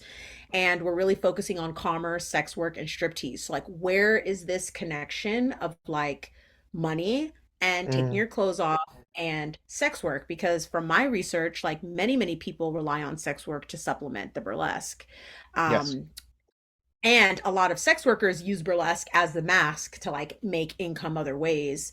Mm. And so this idea of like, how do we educate people on strippers, on dominatrixes, on people who are Cam adjacent girls, to all us, kinds of folks. Yeah, cam girls, all of that. yeah, I think that could all kind of be subtle themes, like sub themes of the show. Are we ready to have those conversations as a yeah, collective? I don't think in this administration, but I'm already ready for the next one. So I think yeah. I think in presidential terms. That's just like my background. So I'm always thinking in like 4 to 8 year increments, just because I know how the politics will move from. And unfortunately, I don't know. I'm not. I'm warming myself up to another conservative candidate. So that means the arts funding is going to take it's going to take a little longer. It will always swing back though. So I know it's going to come back. I don't think it might happen immediately overnight. It's going to be really interesting because whatever happens, I mean, now, I mean, everyone was pro JD Vance, and I say everyone, meaning on that side, Mhm. for a minute, and then again started eating itself, and now they seem to be pro Rubio. They don't have allegiance, which is another thing. Mhm. Um, I have a lot to say about the Democratic Party and its inability to just fucking do something. Mhm. But and I also have a lot to say when it comes to whoever is running the Dem account. Also Gavin Newsom, who's my governor, and a lot of these folks who are playing the game Mhm. alongside, like anyone who's trying to troll Donald Trump, you've already lost. Yeah. You've already We gotta lost. move on. Yeah. We have to have policies in place. Like I always challenge people around election time. I'm like, I'm not going to tell you who to vote. I just need you to go to their website and read their policies. It's pretty Well, clear from there. because we're already in the Big Brother house, then like we're already Yeah, just doing that. go Like on we're Google and actually. like just go Google what they believe in, and it's pretty clear who's going to vote in your best interest. But I Yeah. always have to Well, we kind have of so many framework. wedge issues right now, though. We have so many wedges that Well, I are mean, really. one thing about the exhibit that's really been contentious with my like advisors and with community partners is the idea that I'm like centering blackness. And I didn't intend to start with that. When I sat with Dustin and Behoff, and originally we were like, okay, the museum's closed. We're gonna do this pop up. We're just gonna like do it. And he was like, great. So then we start going through the inventory, and it was like very little black inventory for a myriad of reasons that is not blamed on Dustin. But I was like, okay, well, I have a lot of black elders and people in the community telling me they don't want to work with Behoff, and there seems to be a lot of tension in regard to these artifacts not getting the love that they probably could have got. So how about we do this? We're going to focus on Black performers, and we are going to kind of start this conversation around a corrective record. Many people before me have tried to do this. Many people. And it's always kind of started and fizzled out for many reasons. I think the first time, I think it happened because so many of us actually could bond around the idea of our histories being erased. One message: if it's not shown now, it will not be shown. The museum's closed. And I think right now we're in a technological revolution. So every day we are not visible to people to see the beauty we have to offer. I think it's a missed opportunity. And now that I'm being mentored by Danny in Davenport, and she has her Ecclesias Arts Museum, like this to me is like a lifeline for the art form to keep at the forefront of the conversation. So I started with Black, not only because like I identify as a Black performer, but because I think there's been a lot of virtue signaling with Black bookings, meaning after George Floyd, it was like, let me just put a Black person on the roster, honey, so they don't sniff up my ass. Let me just make sure it looks good. Let me put one big body on there. Let me put one trans girl in there. Let me just make sure it looks good. And what that has done is almost like made it worse because we can't actually see when things are being done because it's truly equitable or because you just don't want to be called out for actually being subconsciously racist. I mean, it's okay. We all have biases. But I mean, that's why I'm always And going then to it's hard to criticize them because then you're taking away a Black person or a trans person or any of these intersections job. Because if we right, criticize you right, after you've done that, well right. then what do And the you thing is, want? I felt it. I waited till I was like, oh no, they're definitely back on the all white skinny girl train for sure, 100% now. Because I'm back to being in shows where I'm the only Black person. Mm, Um, and it's uncomfortable because it wasn't like that like 2 3 years ago when I was first getting bookings. But again, they didn't shoot MLK over fighting for Black rights. They shot MLK over economics. And so that's why I do want the exhibit to start evaluating wage because I think with the Democratic Party, I consider myself like a really like loud criticizer of the party because I feel like I dedicated my 20s to them and I have a right to critique from as somebody on the inside. And I think they always want to skip over like the working class conversation. So it's always like lead with identity. Okay, that's great. But like I cannot not work with you because you're not Black and you can't not work with me because we're white. We need to bond over what we can bond over so that we can have solidarity and like look at the bigger monster at play. Like we're not right. enemies. Nobody that's of the working class should be fighting each other or critiquing Well, we're each seeing other that with harder than they are. the GLB without the T folks. You know what I'm We're seeing that saying? there, yeah. Right. And there's a lot of misogyny, there's a lot of homophobia, there's a lot of transphobia happening. And I think it's Yeah. like we can blame Trump, but like nobody, like that's one person. Like we all have personal No, it's autonomy. the voters. It's the Trump. Yeah. So It's like what Trump they voted for him represents. twice, whether they Yeah. cheated or not, it's irrelevant. There's plenty of people, including my family members I no longer speak to, who voted for him. So there are people who voted for him. It is what it is. You know, I can't have that argument like I used to when I was younger. Now it's kind of like, what are you doing? And I Yeah. think right now burlesque needs unity. I think there are a lot of Black performers that have told me stories that are quite heartbreaking, but I don't think they're in isolation. I think there are people that have used Black performers as ways to avoid difficult conversations. And I think a way to like correct that is to one, give flowers to the performers that have been overlooked. And I think to go back to those performers who I think haven't had a voice to give them platforms and opportunities to do so. So I'm trying to do like guest blogs and make sure some of the people I'm featuring are people really need to know about. Like I remember like one of the things that made me write the blog after Behoff was I was just like hearing in the grapevine, people were like, who's Peekaboo Point? Like that's insane to me. Like, what do you mean who's Peekaboo Point? How dare you? You know what I'm saying? And Well, so also, that's the thing is like, also the person who won. Like that's the other thing too is that I yeah, don't like, what do you mean find you don't know who Jim Minsky is? That's on shame on you, babe. If you're doing this professionally, I don't expect somebody that does this for fun to understand that. But if you are bopping around the country and you don't know everyone who that thinks is, everyone thinks they're Mariah Carey. yeah, it's Everyone weird. thinks everyone thinks they are. It is the ultimate serve to say I don't know her. That's Like, your problem. yeah, I I know. was really happy to see that. And I'm very inspired by them and Chola and just this idea of like people who have really done the work, you know, like in Yeah. whatever capacity they've done, they've stuck through it. They've stuck through the bullshit. They stuck through the trends and the fads. And like Yeah. now I aspire to like be able to contribute in that way. Like the crown's cute, but the crown doesn't translate to money. It doesn't translate into relationships. It doesn't translate into anything of substance unless you put effort into that thing. Right. Right. Well, there's so a couple of years ago, and not to uh well, yeah, I'm not gonna predicate this. So the Burlesque Hall of Fame recently, within the last 4 years, merged Miss Exotic World and Best Boylesque. Hmm. Um, kind of. It was both emerging and yet a whole new beast Hmm. because Best Boylesque, depending on who you asked, was meant to be a companion piece to Miss Exotic World because Miss Exotic World was exclusively, well, it was sort of unofficially cis femme. If you knew, you knew. Hmm. But for the largest part, you had to present in a specific way. And Hmm. Best Boylesque, you just had to present whatever masculine looked. Um, there's a lot of things I would call Tigger masculine is not necessarily high on that list.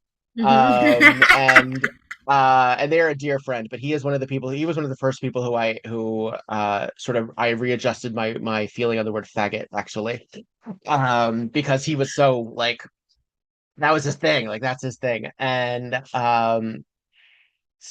then you had someone like Lou Henry Hoover, who is a drag king, and is not does not make a trans identity part of that component. So it's a costume at that point. It's a presentation. It's an appearance. And there was some discussion Oh, I about was there for that. I the think that's when I was merging. first coming in. So I read all the tea, honey. It was a big deal. And this was so when you said you haven't been watching as long as I have, guess what? It's only been like 5, 6 years. I lived Okay. on the East Coast, and Okay. the Burlesque Hall of Fame was sort of out of my wheelhouse for the longest time. I remember when Lou Henry Hoover won because I had met him. I remember meeting Mr. Gorgeous and knowing his story. I knew Tigger also. Hmm. So a lot of these folks that were killing it on that scene, I knew. I had met some of the other ones. I was in a show that was judged by Russell Bruner.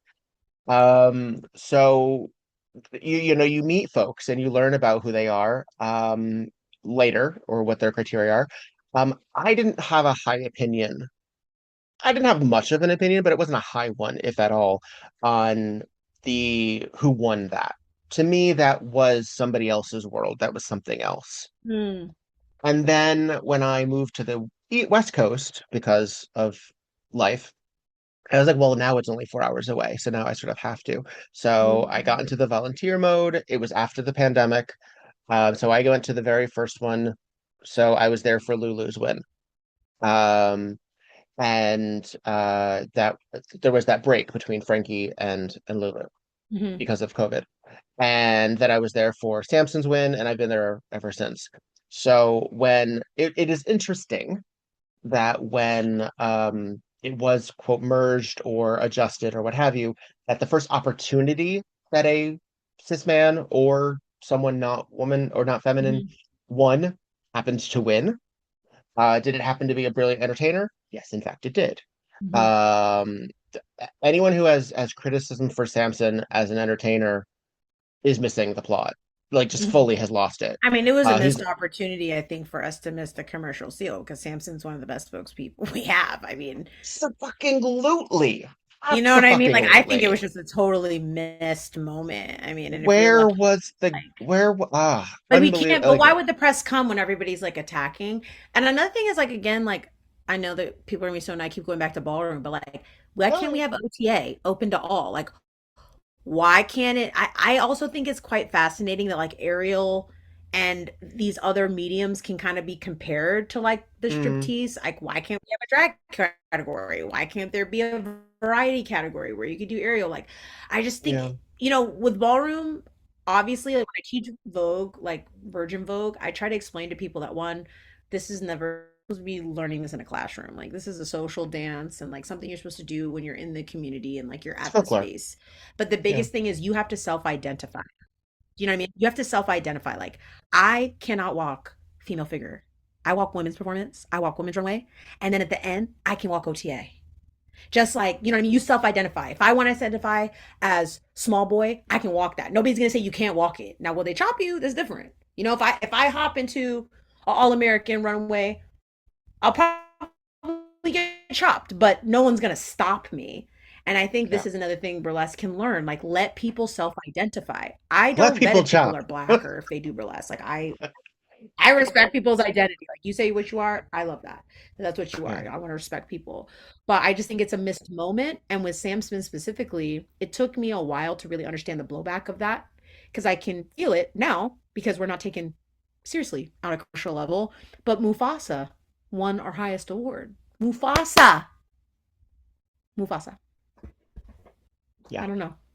Can't save them It's all. so well, and there was. I mean, that was a fucked up year, and I unfortunately, well, fortunately, I happenstance happened. I had some time that week when that whole thing fell apart, and people said some things that they couldn't take back.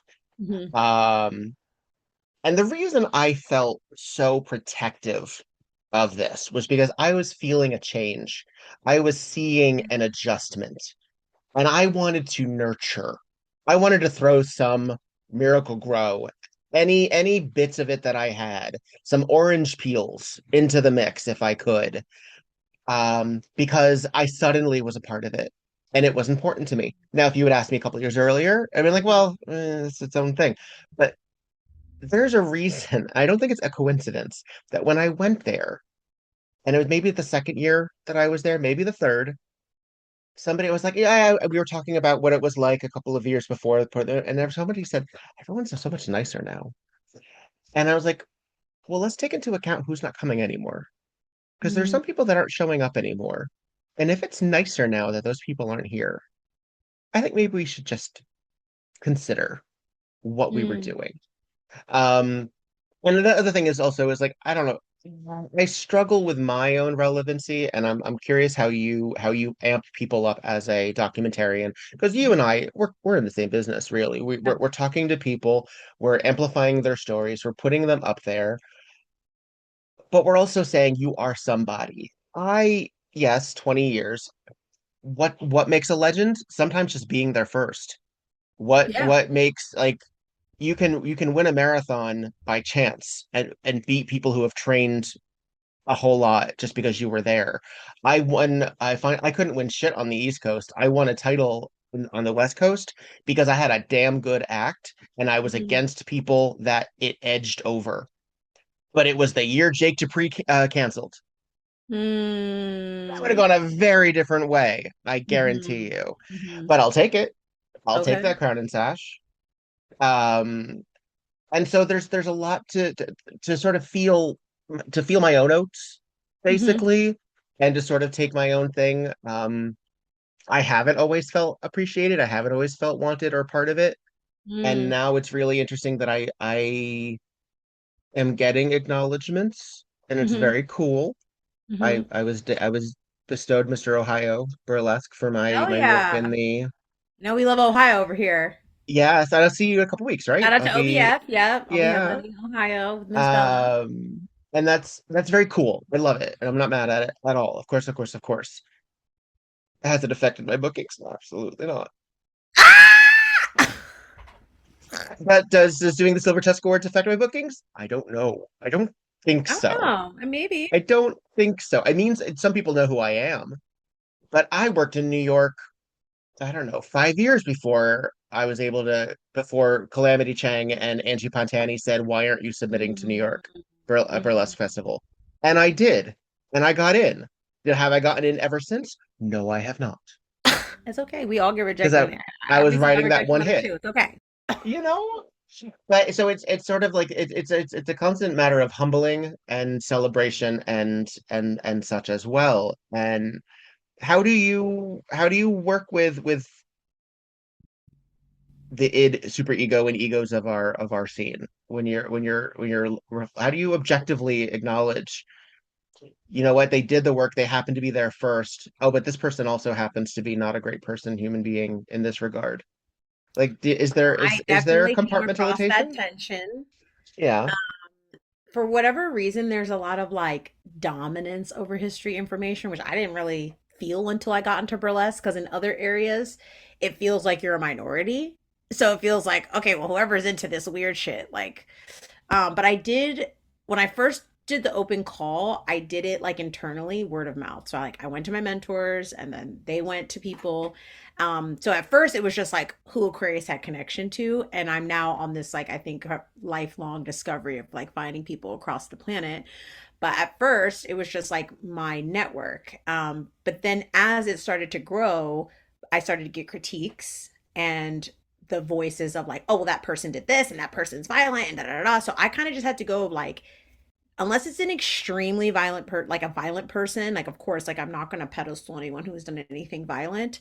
I have to go off of like trust of the community because I am new and I've been granted and bestowed this 15,000 square foot space that's free. And so like I was given those fixated dates. So in regard to like it happening quickly, it happened quickly because that's when it was available. And it's been hard, I'll be honest. Like I've definitely gotten an email from people being like, this isn't professional. I don't like believe in what you're doing and I'm not contributing, from historians, Black historians. And it's been like, I definitely like went into a depressive episode about it because I was like, how could you not set aside our personal like differences for like the mission? I see. So I'm always checking my ego because like, I have to reflect that I'm just like looking at a projection. So I'm always like, okay, hold on. This is not about me because I just got here. This is more about like, I don't think we're ever going to get the opportunity. Hopefully we won't have the opportunity of a pandemic again or anytime soon. I think that was like a once in a lifetime thing, hopefully. And in that case, I don't think I would have ever been even talking to you if I didn't have that time to research and educate myself. So my thought process is like, I need to help all the other people who did this before me and the people who are currently doing it move culture to more of a place of inquiry as opposed to like, I want the fame or I want the money, but like I have an understanding of like the history. And some people just don't think I'm a historian. I don't have the background and I can't do anything about that. There are several people in the exhibit I don't have personal connection to. I don't think they have nice things to say about me either, even though they don't know me, but they're still in the museum because it's not. What could they possibly say? I just think, people think I'm really competitive, but again, like, I shared my story earlier. I think if you understood like my background, like the immigrant parents, like the pleasure, like if you understood that, you'd get why I move with urgency. I can't compete with anyone but myself, but I know for a fact that this is history that needs to be in the Smithsonian. Like you have to be in the Smithsonian. From how I'm being mentored, what makes the difference between this being like a paper and it being something that's in a museum is the story. And people who've done this art form or have done art in general have always moved the culture. I think because it's more accessible, we devalue that idea, but the reality is like 20 years doing anything is an accomplishment, let alone, again, I look at you as like a press outlet, and so we should be amplifying what you're doing. I'd love to sponsor, by the way. I whatever coins I got, I would like to sponsor, and I would like to I'll send you my deck. Yes, send it to me, and I'll send it to any rich people I know. Thank you. Because I think the personal politics just always, like I was saying earlier, like get like muddy the waters. And it's only been a few. Like there was definitely an active slandering campaign that occurred, people emailing BHOF saying I shouldn't do the project. And I honestly, hold on to your hats. I think it's post-traumatic slave syndrome, but that's a whole nother conversation. So I can't imagine why you'd be against Black performers who've been, by and large ignored by the institution, why we can't at least rally behind, okay, the institution's trying to reopen, they're trying to right the wrongs, and people have privilege and access and resources to push this to the light. So I'm very stern on like either you believe in the mission or if you don't, I politely respect that, but like I don't have time to like kiki about anything else. Yeah. We're sort of like socialism with tipping as burlesquers. Like we're sort of there's a big mutual aid aspect to the fact where we do share GoFundMe's for medical stuff and we do share stuff where like I got accepted into this, can you help me get gas money? But there is that level. And the funny thing is there's always been that level, but it's looked down upon in our circles because burlesque is sort of lower tier than say like the Actors Fund Right, right. or something like that. Or any type of Um, fund that like if it's for business entrepreneurs or startups or whatever. yeah. I mean, they And have I venture mean, cap. They're asking for money 24/7. No one says anything to them. you mentioned the Smithsonian, and that's getting press right now because of its involvement. It's using RuPaul and Drag Race in its Hmm. exhibits, and Nancy Mace has to Hmm. make something go on. The arbiter Hmm. of femininity and anti-DEI. God, what an asshole! Hmm. God, what an asshole! And It was. The Kennedy Center and the Smithsonian, like those were like integral to my upbringings. Like I was Mm, fortunate enough to like be able to get on the metro, go to the Smithsonian, and even with the Kennedy Center, like some of my first teaching jobs were there. One of the biggest workshops I ever did was a Vogue workshop there with my ballroom dad, Marquise Clanton, and you don't know what you have till it's gone, you know? So it was definitely something I took for granted. But like I said, like this is like American history. It's not just the fact that the art form, like I said, we're living it. So I just think mentally we cannot process what we're doing because we're in it.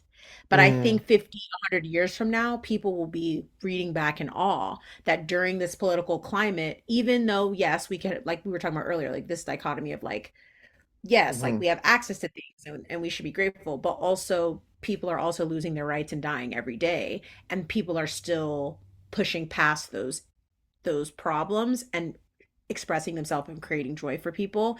And I just mhm, think we're not getting enough credit. And I think our confidence as a collective needs to go up because I think what we do is important and it's special. It's very similar to education. Like I think teachers are a little bit more resilient. Even like teachers know they're not being paid well, but they're so focused on like this is not about me, and so yeah, it's easier to rally and again unionize or fight for better pay or better work conditions.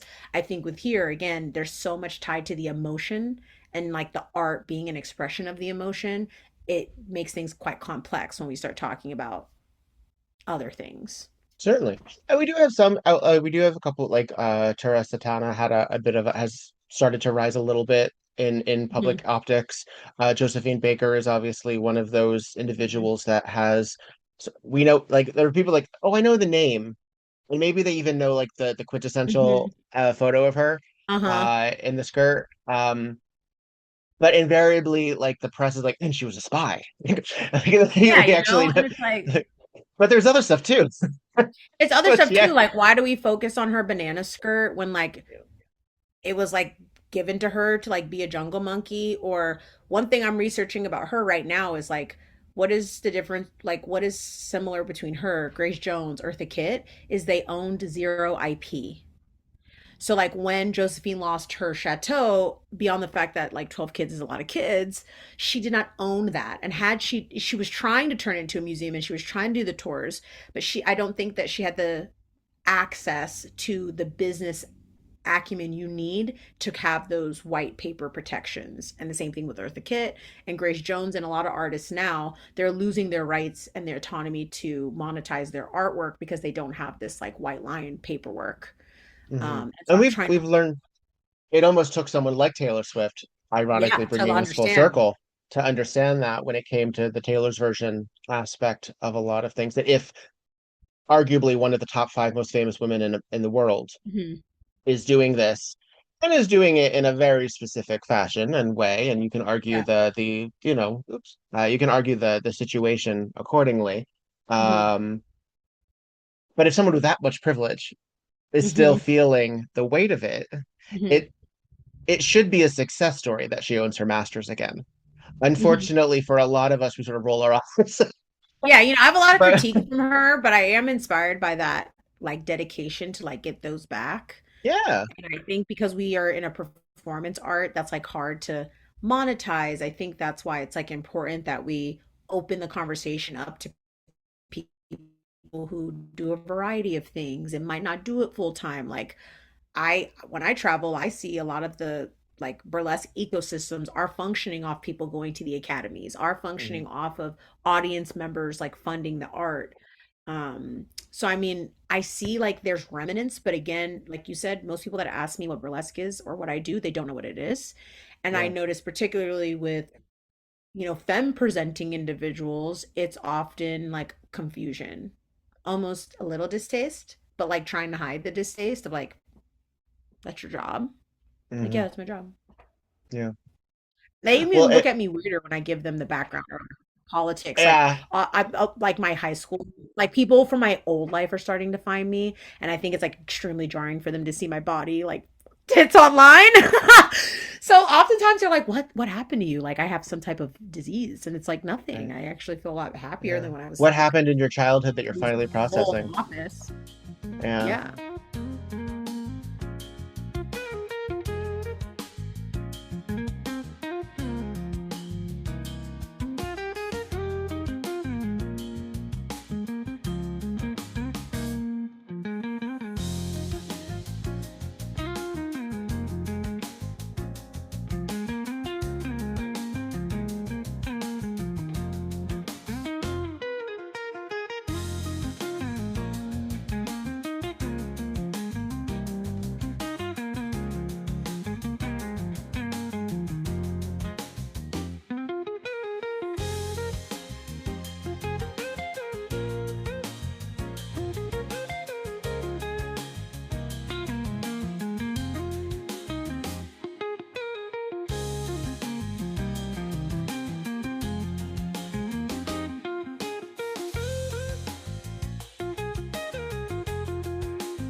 Yeah.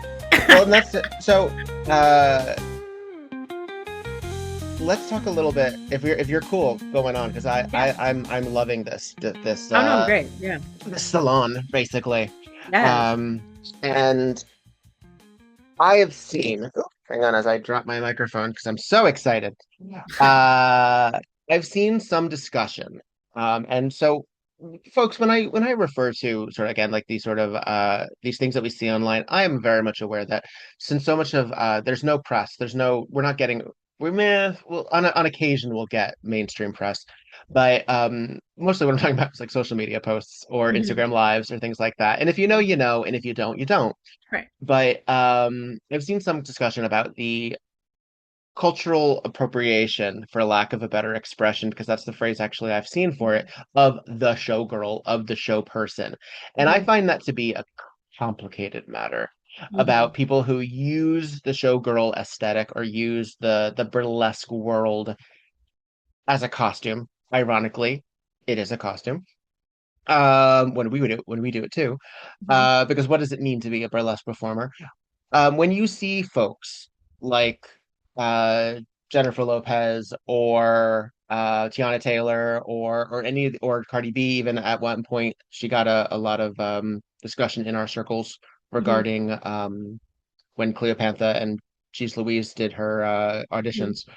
Um, is burlesque something that can be culturally appropriated? I think yes. Okay. I think everybody's using the aesthetic correctly, but people in burlesque. Shit. I do. I think we're missing it. I think it's a costume to everybody, but for us, it's a lifestyle. And I think we need better PR training. We need better communication to explain the difference between a Halloween costume and the lived experience of the performance artist, the striptease artist, however you want to identify. Again, I'm using showgirl as satirical. Showgirl Yeah. to many people back in the day was 5'9", white, thin, chorus line model. I'm not that. I'm not that. Mhm. But But also probably going bush out too. Like you feel me? there were Topless, different no rules. pasties. Yeah, Like different world. let's really get into this. That's not what we're talking about. We're Yeah. talking about J Lo, who I just saw a clip of her. Love her soul, and I love J Lo, but J Lo looks a hot mess. And people would say to me, like I saw, like I had spoken out about J Lo a few times, and so I would see like responses where people would be like, "I don't see the problem. I think she looks great." I don't think that's the problem. I think the problem is she could have hired a burlesque artist to help her not look a mess. And only if you have a technically trained eye can you identify she looks a mess. I don't. It's irrelevant that the average person. She's famous. They just want to see J Lo, so everybody's with their phone and wants to see her. She's tripping over her garment. She doesn't know what's going on. Same thing with Summer Walker. She doesn't know what's going on. I mean, what would $1,500 kill you to hire a Pearl Noir, a Dirty In Martini. Vegas, What you're would kill you? surrounded Raquel by Reed. What would choreographers. kill you? Michelle Amore. What would it do? How awful would it be for you to actually go to somebody who has this expertise, but particularly people who have withstood time, the test of time, and then be like, hey, can you help me? And I love Dita, but Taylor being like, I'm gonna go to Dita. And, okay, great. But we have like so many other people. I think that's the other part of the exhibit. Is like we have so many other people that we could be speaking to. And the Well, that idea also for speaks to me, her white feminism as well, about what of Dita course, I represents mean, to I just her. saw a clip of her Yeah. like saying like she has nothing bad to say about Taylor Swift. So I was like, I mean, that was a choice. That was a choice, She girl. was But she was also at Marilyn's birthday party. I'm just saying. okay, so we all have our thing, but We I all think have when our it comes to things. the commercial thing, like I definitely have dreams of like having a PR firm just like full of weird ass entertainers that go mainstream because I see it happening and I really do value a lot of these drag artists. I mean, even with King of Drag, like even though it got canceled, like I just headlined Toronto Pride and like seeing Molasses and like all these people, like that was not happening at the rate that it was a few years ago. So it will happen incrementally. But for whatever reason, I feel like because drag has the commercial success, when a celebrity wants to dabble, Mm. there are more options than RuPaul now, right? So like there are There's other a lot of people. season one of things.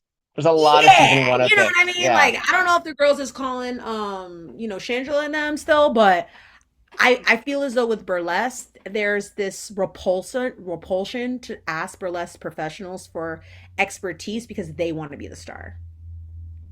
Mm. They're the showgirl. They are Mm. embodying that. Another controversial take I have that people might push back on is I actually think a lot of them are in shame and don't want to take their clothes off, so they're going to parody these motions to distract from the fact that actually they might be able to sell out a crowd. They might have 50 million followers, but actually showing their stretch marks unedited live might actually be a little harder than people want to say. And people love to demean and say, all we do is take our clothes off. You do it. I look at people all the time in the audience. You get up here and do it. Yeah. You come, Without you your create without your your nude roles. mesh. Yeah, Without your look nude at my mesh. scars, look at my rolls, look at my pubic hair, look at me being a human. And as AI intensifies more, I do think burlesque will be the antithesis of this because I think people will crave just seeing a real body, no matter what it looks like. Just like, can I see a human being that's not a plastic sex doll? Mm. Yeah, I we're don't the know. character actors of But you know what I of mean? showbiz, you know. Like I really think when I first started, I was like too serious about burlesque and like I'm gonna be this glam Barbie. And it's like, no, it is about the satire. It is about the fact that it's a joke. It's supposed to be campy. And you can have versions of the camp. But I think this idea of like an adult, specifically an adult human being allowed to play with their body on display Yeah. is much harder for people to authentically do live. And I think that's why we're seeing a lot of these mainstream artists wear the costume, but it always dies. Like Tiana Taylor, I've been trying to do my best. I have correspondence now. Okay. Shout out to Andy Rose and Edie Eve and Bellison and all the people that send me like every time we see hashtag everybody wants to be a showgirl. It's interesting because I use it as the name of the exhibit, but as a hashtag, it's kind of like a symbol of somebody who is cosplaying in the Yeah. costume. So Tiana Taylor had a party. It always lasts a second. Like Victoria Monet, we have a spread, but I see now she came out with the ballroom yesterday. So it's like the burlesque never works because the scene never gives them the cosign. So they move on. And then they might come back to the costume in a few years. But to me, I actually think JLo's doing the burlesque because she's trying to prove to her peers she has talent. And I think in order for you to show you have talent, you got to sing, dance, act, and be entertaining live. And so she's in Vegas trying to save, get the last pesos. But I also think she wants respect because there's, Ashanti writing for her all those years. And JLo's one of my inspirations. So let's not get it twisted. Like that's who I grew up watching along with Beyonce and Mariah Carey and all these divas. And I loved her because I always knew she couldn't really act or sing, but she could dance. Hey, I'm a Madonna fan. I'm not going to argue. But Absolutely. same thing. You saw Miss Thing at the World Cup. She's gonna do what she always give, which is give a two-step, and that's it. So that's all she needs to do right now. And again, these are people of a certain age, and women are very frequently, particularly when they're still sexual beings, are not allowed to age. Cher, Dolly Parton, a lot of other of this higher echelon, largely queer, but also sort of ecumenical sort of behavior. we may hear some commentary on their face structure and what they do. Mhm. They are not nearly held to the same degree as No. the sexy girls Yeah.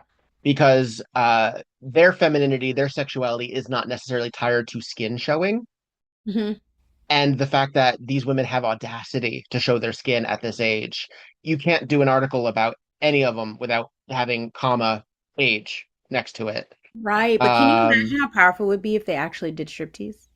I just feel like that would be like, I just feel like everybody's missing the mark. Like, just figure it out. Why well, I hasn't think anybody been like, you know what? Let me, because there's some people I feel like we could go after, like that would lead the charge for a little bit. Like maybe Meg the Stallion, but she didn't last on Broadway that long. Like maybe like she burned out. It was a bad year for her.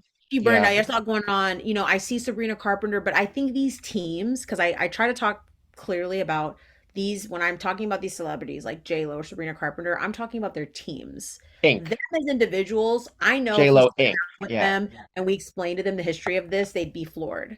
And they might know about the history of it, but I think their teams, aka to be specific, the stylists, the managers, and the choreographers, oftentimes do steal. They oftentimes are on Instagram and Pinterest looking at the person with 2,000 followers or listening to your podcast, but not ever liking and engaging with you. But they're listening and they're watching because they always want art closest to the street. It's just, I've been like having an obsession around like the story of Basquiat when I first found Basquiat in my 20s, and now like I'm like really going into in deep Yeah. his life, and just like the value of his art in death was because they were like writing on him doing this primitive art. Like that was the premise of valuing the art. It's like here's this primate man doing this avant-garde art and it's from the streets, guys. So to me, these teams know where the true innovation comes from. That's why in my mind, I mean, Paris Fashion Week is whatever. Go to a ball, go to the latex ball. You're seeing people use tape and stapling at manu at better construction than what's going on overseas, where that's those are the fashion capitals of the world. But we all know like that starving artist thing, like when you're constrained with resources. I've really ever since I was like, I'm not gonna buy things on Amazon, I think my costuming game has stepped up because I gotta use a shit in my house. I don't have money. I can say as a burlesque queen that's a full-time like headliner, like I don't have money to pay a designer right now. I don't. I have to make it. Kudos to the girls that can buy the Manouche. Like I'm definitely jelly. I'm not in that position. So I feel like my art is getting better as my resources are constrained. I think it's the same thing in Hollywood. I think they know where to get the ideas and the innovation, but when it comes to the execution, we got to leave that part out because again, it goes back to the working class. Can't talk about the people we're expecting to steal from for free and work for free and not be union. Will not be on novelty. Yeah. Because once you take out the novelty, because you mentioned Basquiat and you mentioned like this sort of outsider art mentality and it being novelty and it being current, and once you remove the novelty of it and you actually have to start making it part of the everyday discussion, every part of the culture, part of, Sexy. compensating people, Mm-hmm. acknowledgement. And that's the one thing about, so specifically, folks, what we're referring to with the Jennifer Lopez is there's this footage that's going around. I believe she's still in Vegas She's still tripping over the Ostrich fans, honey. and she's doing it to Let Me Entertain You Yes. from Gypsy. And the funny thing, this is what tells me there are some artists out there where I question their understanding of irony, their understanding of If she meant to do it, intellectualism. fine. That's the thing, because that song, If she meant to be campy, I'm the not idea upset. of using Let Me Entertain You, which is a perversion, it's not even a subversion, it's a perversion of a little kid song in Act One You know what of I mean? that show. You have to know that. Because you can do that song straight. I've seen Anne Margaret do it, and you know it. Hmm. You hit it. You know it. You know what you do. We miss the variety show. I love the days of seeing someone like Raquel Welch or Anne Margaret or Eartha or any of these other folks doing like a half hour to an hour variety show where they could bring in shit like striptease Hmm. or cabaret or things like that. We don't have that. The Barbara Streisand era, we don't Yeah. have that. Yeah. What a It could come back. I feel like if I ever did a one woman show, those are my inspirations. Like, absolutely yeah, genius, yeah. genius. But the fact that we We have have like, Josephine. Oh my God, in Orlando. I'm oh from, yeah, yeah, yeah. You know what I'm That's talking still about? Push. that's still so niche. Still Yeah. so niche. Hmm. Still so niche. And you have like your I remember like that was the track that a lot of stars did, and then they get the TV gig where they would do it at the same time. But like your Cher and your Mama Cass, like you Hmm. would do like these residencies, and then you do the film version of TV film version of it. Judy Garland, what a your Carol Burnett's, like what a genius era. Um, and if you understand where you're coming from and why you're using this material, the general Vegas goer who doesn't know Gypsy and is seeing this doesn't understand the potential layers You know? behind using something like that. And I don't think Jennifer Lopez is given it in I that mean, I saw regard Diva at too. her birthday. I don't know if she maybe didn't say anything to her. Maybe she's working with her. I don't know. But I think that's a great example of a choreographer, a creative director being like, oh my God, girl, have you seen this movie? You should do this act. And it's like, if she meant to trip over the dress, I think that's cute. I don't think that's You what got to she lean intended into it to do. then. I don't You think got she to intended to lean do that. in. And from my understanding from her interviews, she's worked extremely hard with her vocal coach to be able to sing live in this Yeah. specific show. So I think she's given us all she got. Yeah. And I think she's doing great. I mean, It's too fast considering too. like You got to you said, slow down. A lot of those yeah, mistakes slow are because down. it's so The fast. throwing, I mean, even the construction of the garments. I mean, I will never forget Misty. One day I was like, Misty, instead of Misty Rose, I was like, instead of me doing snaps, I could just use Velcro. She was like, bitch, are you crazy? Like, you're gonna have this long mermaid dress, like, and I saw JLo do that, and I just thought, oh my gosh, like, down to the costume design. This is not Yeah. informed decision making, and that's what pisses me off. It's not so much that they're taking the aesthetic. There's no taking.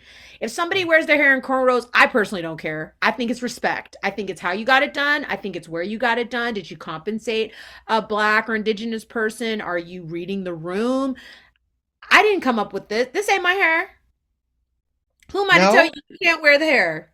this Donna Summer fantasy is not your. No, I know, right? I'm going into my 70s era. But you know what it's I mean? so Like, Love Trilogy. I don't know if you're familiar. It's so. but I mean, I don't think it could be like, I mean, I do believe in appropriation, by the way. I'm not, I want to clarify that. I believe in Oh yeah. appropriation, but in regard to burlesque, I don't think it's like owned by a population or a group of people. I just think it's on us to hold them accountable lovingly. So that's why I'm like, when like Taylor came out with Life of a Showgirl, I said, I hope you're calling all these people because I don't what life and I've read all the discourse, right? Like, okay, but a showgirl is an entertainer like Cher, and she's not necessarily saying she is aligning with the working class, she's just giving her example. That's fine. But then why does it hurt you to say this is where it comes from? I can only assume this is a very calculated strategic decision to omit this information from the record because it keeps happening over and over. Same thing with Sabrina Carpenter. What's going on? I see elements of burlesque. I can't even get a cute little 2-minute history lesson on your Instagram. I mean, that's why I shouted out Summer Walker, I because see. even though she didn't do the best like advocacy for burlesque, she wrote in the little caption, her people did right, and I appreciate black burlesque. I'll take it. I gotta the bars beneath hell. So Yeah. anybody that's going to use I think even using the word burlesque is taboo to a lot of these teams because again, you have to go back to the origin of the word. It's satire, it's a play off gender, it's a play off sexuality. And is that the message that team is trying to push on you? Or are they just trying to push on you blanket sexuality by my In a olive corset. Yeah. in a corset? A Seeing bustier. Summer Walker Yeah. take the gloves off, again, the audience doesn't know what's going on. They think she looks fabulous. I'm reading the comments. They think she looks amazing. I think she looks ridiculous. I wouldn't know how a person's supposed to shoot a bow and arrow, but I'm sure people who dedicated their entire life to it understand the technique. Absolutely. And you see criticism of that all the time, and that's acceptable for folks And on like the YouTube people at the to say Olympics you that do the chop off your shuffling nose. thing, they're like Yeah. talking about, you know what I'm saying? Like those are much more niche things that I would argue they get paid less than us in regard to their art form or their participatory exercise. But again, I think as a group, we need to start saying like, hey, babe, maybe you could call Femme Appeal if you like want to do this like stripping Star Wars show or like Yeah. whatever. I don't think anyone owns anything. I just think if we were more united on a communications front, like, hey, we have good people, we have different type of people, and these people are experts, whatever we deem that is as a group, I think Yeah. more of Hollywood, more commercial lanes would sit and listen. I do think one of us needs, like, I'm doing my best, like, honestly, to get signed by an agency as a burlesque performer, not a model. I'm signed as a model. And I went to my modeling agent and she was like, babe, good luck. And I want to prove I want to prove it. Like I think they need to see us like what is a burlesque artist? Somebody who primarily entertains through the means of striptease. I don't care how it's done. I don't care the style, the body, the person, the age. I think one because now, like for example, with actors, some of the actors getting the most work, at least in my agency, the people getting the most work right now are actually 50 plus. They're getting a lot of brand deals. There are you can market to any people. You know what I Yeah. mean? I do think Well, I think that's partially also 90s nostalgia because the yeah, people that we grew up with are now older yeah. and that we're leaning into. Once you start realizing, oh shit, Just everything's a this guy flashback. from Saved by the Bell is on AARP magazine, you adjust it. And then anybody above that, uh your 80s actors or your 70s actors who are still with us, um, that are having renaissances. Like we had Hmm. this whole thing about had Demi Moore's comeback because of the Hmm. substance. When she was never a beloved actress in the 90s. Right, right. She was considered a step above Red Shoe Diaries Well, when it also, came I'm like, to are you hearing this thing about Anne Hathaway? Like how like the internet hated her, which I didn't know because I've always been an Anne Hathaway fan. But now the Odyssey is there like was turning there on was a me. there was a post Les What Miserables, has Anne Hathaway done to absolutely anybody? nothing actually. And actually she's a tremendous advocate. But sometimes, even if you're thin and white, if you get mouthy, Right. you you still get stuff. Um, she still had like the moment with Matt Lauer where he talked about her upskirt Right. shot. Like Right. she Right. Right. still had to deal with talking about dressing up as Catwoman, the whole Hmm. Scarlett Johansson as Black Widow thing too. Hmm. All Hmm. of that. It's all there. We're And human. so yeah. Will we give that much grace to, other intersections? Yeah, like I don't know. Lupita, not Lupita. Who did Oh, Cynthia well, yeah, Ari though? I feel like watching like how she was treated like in the press. yeah, Um, so yeah. I don't know like what I don't know where it's gonna go, but I do think we need representation as who we are though. Not as singers. We can do other mediums, but I think we need to be signed to talent agencies as burlesque entertainers, as burlesque podcasters, as like as the art form, because right now it's like you sing or you dance or Hmm. you act. I'm And kind it's of like surprised there isn't a former burlesquer or at least a burlesque semi-retired who hasn't started that. I think for example, I look at people like on tour with Dita, like Zelia Rose. I know like for a lot of the people that got booked for Dita's show are dance commercial, like they're commercially signed as But is Dita dancers. union? Is she part of she's I don't even know if she's I SAG. don't I don't I from what I don't know. I'm not gonna speak on that. But I don't think the dancers are all getting union rates. A lot of union rate oh, is there was some I think discussion for about a that in show like newsletter. on set is like $800, so I don't know. It's it is a privilege to be part of a union too. Of course. I mean, The dues. I'm a big fan of Delta Work, who has a fabulous talk show and is discussed about when she was the wig designer and wig facilitator for RuPaul, about all of these steps that they mm, wanted her to take when Ru did Netflix, and Delta's like, I really can't agree mhm, to that. Like I can't do that. And then got punted. fully. Two-time Emmy winner, Didn't punted even see her because in they the didn't play hospital, the honey. game. Didn't even Yeah. go to hospital. We can't even see her in the hospital. So much going in there. So yeah, I think there's I don't know, like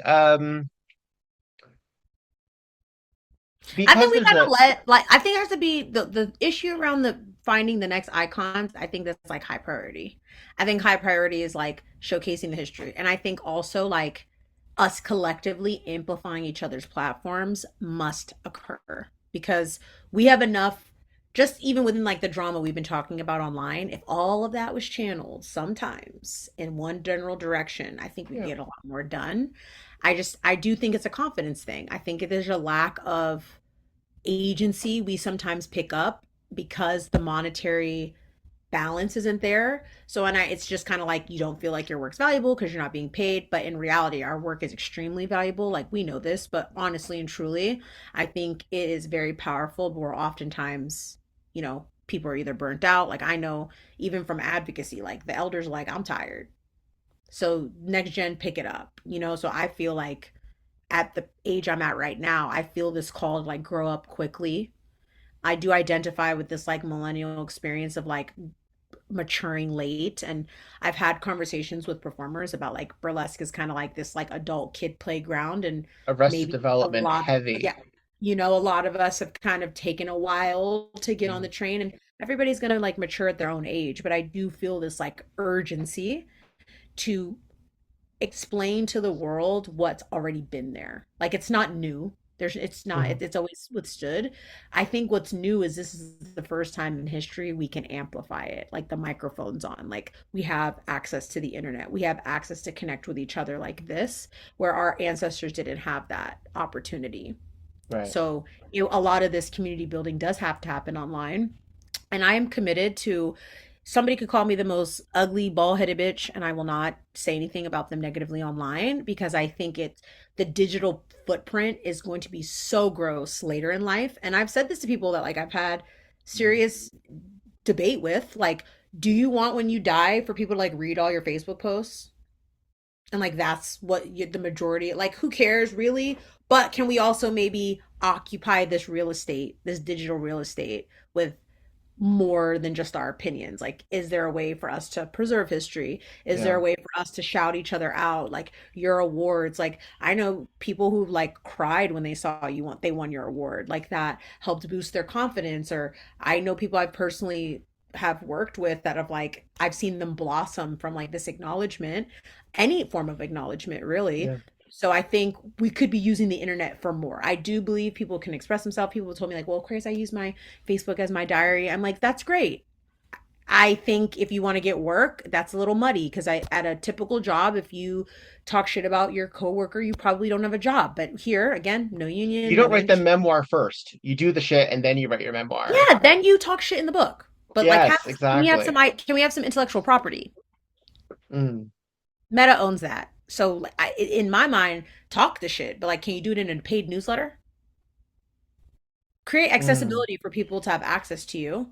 Like, please, 5, 10 years. I gotta find out what the hell. I gotta learn Substack. That's my. We're gonna talk offline, because I really do feel like, I mean, one thing I am really good at is like cleaning up and optimizing people's profiles so they are open to more people. So we could talk about that. But I think at the end of the day, it feels overwhelming. But this is like the best time, because a lot of these platforms are new. So like Substack just started, like these things just started. I think it's easy to like get in the mundane of like, I need to get it all, but like you did the brunt work of like I said, being committed. And Danielle Polanco is a like famous heels teacher. She taught Beyonce to dance in heels, her and Aisha Francis. And they oftentimes, them two and Giannis Marshall, very famous heels teachers, they're going on these rants online about why they're only booking legends now, about how the new generation is pompous, they're not answering their emails, they're not on time, they're rude, they're running their mouth online. And for whatever reason, them going to a 20-year veteran, not only is it easier to work with them, they're more reliable. And so they're kind of having these public talks of word to the wise. You better hope the legends die soon, because that's who's getting the work until the next generation understands that Danielle says all the time in her classes, like, you're not competing against your peers, you're competing against Catherine Dunham, because the technique the artist development has just been thrown out the window because of the internet. So now you just have to look good. You just have to look like you're working. You just have to like look like you have it. And then we can figure out if you really suck later, as opposed to back in the day, like, you had to go to a Janet Jackson cattle call with 3,000 people and you had to bust your ass to get those 8 spots.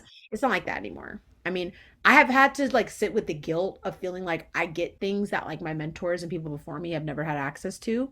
And I've been extremely fortunate that none of my mentors have penalized me for the blessings I've gotten, but I really do feel like a lot of them like walked because I could run. And I think it's all just about acknowledging it. I don't think... Wasn't that the point though? Just acknowledge it. Just say, yeah. That's why I said, hey, you guys love my fans. Like, Pearl taught me that. Between Pearl and Quan, like, that was the direct like information given to me, and by the grace of God, when she sees me do that back bend, she's cheering for me and she's not tearing me Right. down.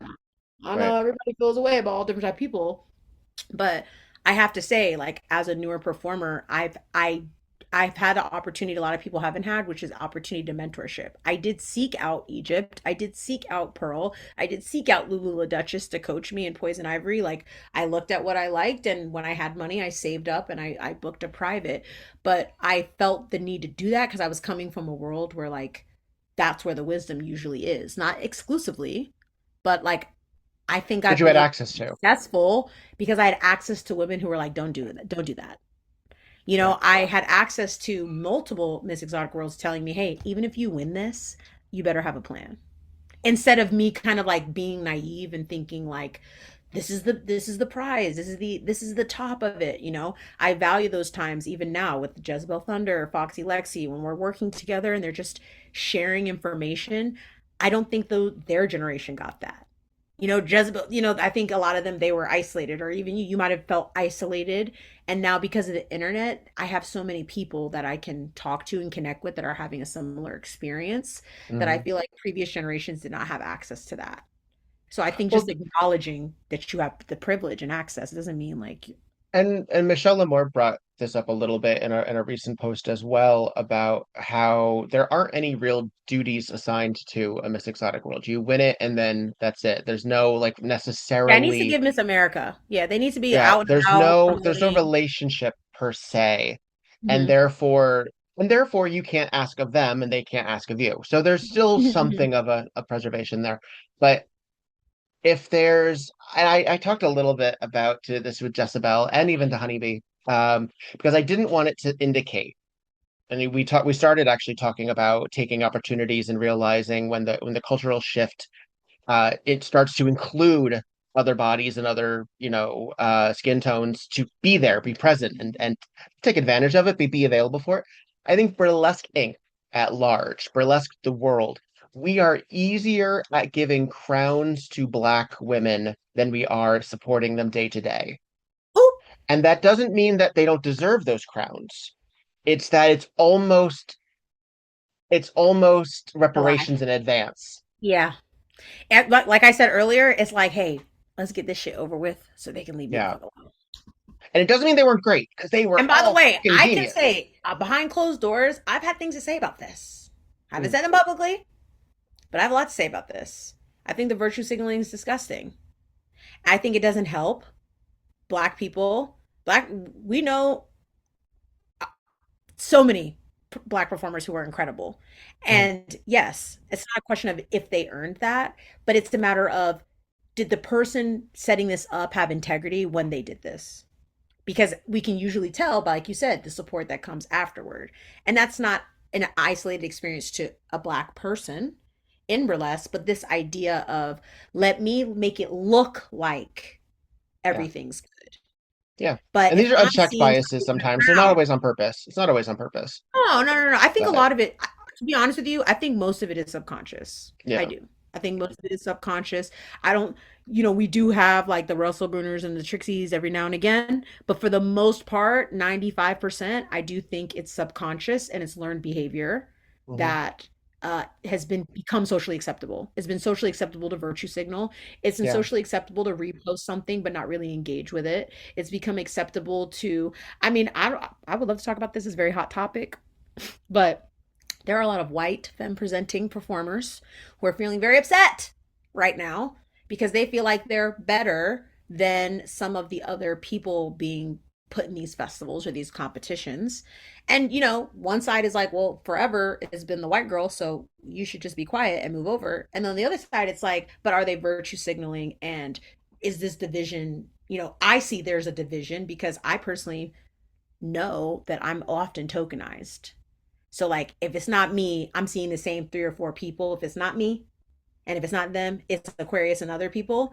And Yeah. so to me, the lack of diversity and like who are the people chosen to do bigger shows and bigger gigs shows me that the internal racism is very loud. It's very much very present. Because Well, and I think we see more variety.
Hi, I'm Jen Ponton. And I'm Lillian Bustle. And we're the hosts of All the Fucks, a podcast about vulnerability. But it's more than just that. It's nostalgia. It's unrequited crushes. It's the mortifying moments that make you want to crawl back inside your own belly button. Ooh, and somehow it's sometimes about pelicans. A pelican allegory, if you will. Oh, I will. So if your heart has ever felt like a skinned knee, oh, you'll fit right in as one of our fuck buddies. All the Fucks. A storytelling podcast wherever you listen. I think sometimes the news factions are also very difficult because how we communicate as an industry is a lot through vague booking or even being very direct on Facebook. But invariably, someone will see something, write their own comment on it on their own page with no context, no anything, and it's 30 comments of what's going on. Or do I even want to know? Or what or something like this. And then somebody saying, well, see, that's why I don't do festivals. And then me in my head going, yeah, and then run. Yeah, that's why. Okay. And like we're back to square one. And it's sort of but again, like, I think it causes this resentment. You know what I mean? Because then it's like, oh, well, the black girls are getting everything. The black people, I'm sorry. Black people are getting everything. Not necessarily, but I do think there is a lot of, let me look like I'm not racist because I might put you in this festival. I might even give you the crown, but am I going to pay $2K it's the love bombing. to buy you out and pay for you? And no, a lot of times. And then you can't criticize. Because if they give you that, then you can't argue. Shut up. Because... you see, there's 7 black girls in the competition. There's no racism here. Yeah. I want to talk about the money. I want to talk about the pesos. I want to talk about the opportunities, the stages, the I don't know about you, but for me, I've observed a lot of producers that like have made it work. I don't know if it's through sponsorships. I don't know if it's through frequency of when they do their events. But again, if you pay attention to people who appear, because I don't know, I don't see people's tax returns, they appear financially stable. What they market is very different than I think what we. It's all the show business. It's all, oh yeah. It's show business. It's all, yeah. And you know, I cried to Pearl and I'm like, why are they making me do this? She was like, shut up and be a token until you have enough power to change it. So that's what I did. I came in. Work on those chapters for that memoir coming out too. Yeah, and you get that information. I came up being weird. I did my Somali act where I was like touching myself as like this like woman, and people weren't feeling it. So, honey, I gave them the classic Black Barbie, and I feel like now I'm kind of coming back around to what I want to do. But I had to play this song and dance of like what will appease the rich white ladies, and not everybody's willing to play that game. But I would be a disservice not acknowledging that I had a partner that could help me invest in the beginning of my career. Like these are little things that I think particularly I like to share with like BIPOC, but particularly Black performers, because I think there's a lot of financial education that's intentionally withheld. And if it wasn't for some of these other people who are not Black, who have pulled me aside to be like, hey, that's not the rate. Hey, they're paying you half what they're paying me. I had a burlesque queen when I was like, hey, I was in a group chat with like 10 performers where I was like I was one of 2 people paid half what everybody else was paid. I was like, hey, I kind of need help advocating to like corporate, and Miss Exotic World told me you could file EEOC complaint. But they were not going to be advocating on my behalf. But I learned a lot from that lesson, and I learned, oh, okay, so I think me as a Black artist, I have to demystify the finances. So I don't mind when people DM me, what's your rate? I tell them if I can refer somebody, I will refer them, because I feel as though it's such a gate-kept industry, but we're always kumbaya. But it's like, no, well, actually, I feel like I just broke the ceiling, and it required a lot of people sitting me down and almost forcing me to advocate for myself. And to this day, I'm still not making some of the rates some of my peers are making. We're in the same show. I get tenure and all that. That's not what I'm discussing. I'm discussing more the difference in pay when it comes to how you present. Right. Well, and then you look at, okay, so this person is a headliner, this person is a this, and then you're like, well, in what sense as well? Because is it name recognition? Because person number 5 over there in Boise, I'll just say, doesn't know who that person is. Mhm. So what are you booking? Are you booking name recognition? Because there's no I think it's season friends. 19 of Drag Race that Yeah, I that think that it's comes underneath friends. it. I think it's like, I think it's partially like, I think it's getting harder to get booked for sure. Like in Mm, the shows where I think, let me say shows where you're paid over $400. Let's use that metric. I okay. think for those shows, the expectation is either you look a certain way or you will perform at a certain level if you're not a friend. And hopefully your backstage behavior is exquisite. Of course. And I think, I mean, I feel like that's a little inconsistent. Like now where I still see some people, I'm like, how's that person have work? But they get the job done. Yeah. They're I reliable think, in some capacity, yeah. yeah, they're reliable in some way. Like, some of the divas might be divas, but honey, the divas on time, makeup is slayed, act is flawless. Sometimes that person does get booked over a person that might be super kind, super community oriented, Yeah. but might not have the expertise, costume expertise, or something that someone else has. Also, Um, someone you think is a sweetheart, other people don't fuck with. Ooh, that's always exactly. fascinating Like I'm too. sure there are people that are just like, I don't care for her backstage, but I do my best to like, have good energy and bring my Yeah. best. I was ranting on my stories this week about like giving performers advice about festival rejection and this idea of like reading the room. And for Mm. me, as a Black woman, it took me a while to process why I was always asked to dance or Vogue. Like I'll never get like the first time I got in Duane Park, I thought it was so cool. Like they say you couldn't get in there under 3 years. I was in there. And they were like, hey, can you Vogue? And I was like, why the fuck would I Vogue at Duane Park? But that is my typecast. So guess what? To this day at my residencies, at one of them, they're like, we love you, Aquarius, so much. Like, you cannot do a slow burn. You can't dance to slow music. Like, that's my role. Now, it took me 4 years to like be like, that's my typecast. I'm gonna spend the rest of my career breaking out of that. But I had to like have the mental like battle of like, am I gonna stand 10 toes on this or am I gonna walk away from it? And I think some people actually do. Some people get Yeah. sick from doing things they don't want to do. They walk away from it. But at the end of the day, like I'm being booked to like dance my ass off. The other And side of typecasting is sustainability. yeah, Like that's like, yeah. and I was telling everybody that as an adjudicator, I notice everybody sending these super sultry, slow, super empowering acts, which are great, but there's no way in hell we can have a festival of 30 of those acts. It's not feasible. I don't think Right. people are playing nearly enough with comedy or nerdlesque, or I just think there's so many other avenues people could go, but they're choosing to like be like, I think this is what they want. When it's like, well, I mean, it's And 30 is other that who people. you are? And yeah, like I don't, this is actually truly still a place where we value diversity. I don't want to see Yeah. 9 women with the same body type. I want to see Right. different genders, body types. I think it's phenomenal when it's truly body diverse because it's like, wow, I have not seen this. It's stimulating for at least me, for my Yeah. brain, to see the differences. What people think the audience wants, I don't know. I've Well, seen audiences around the country and the world, and when it comes to at least United States, I think in places where burlesque is welcome, they want to see a good show, no matter who's in it.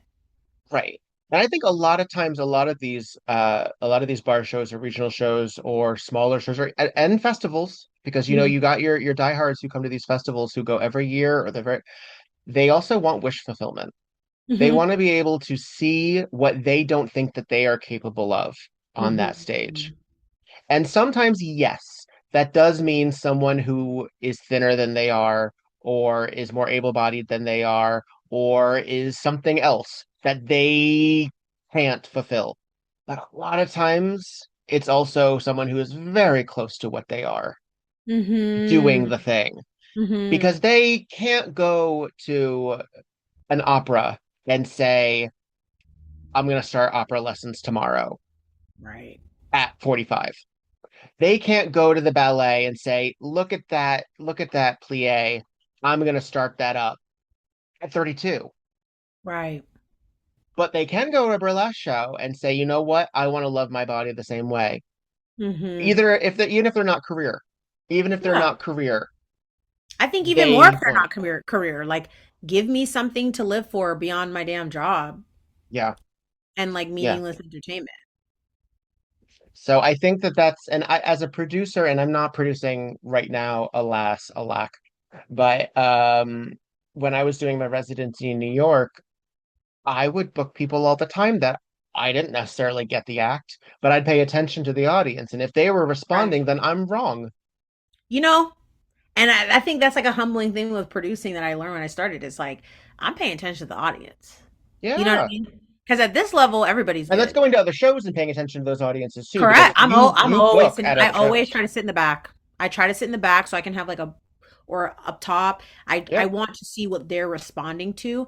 And Hmm. I've seen so many shows just in 2026.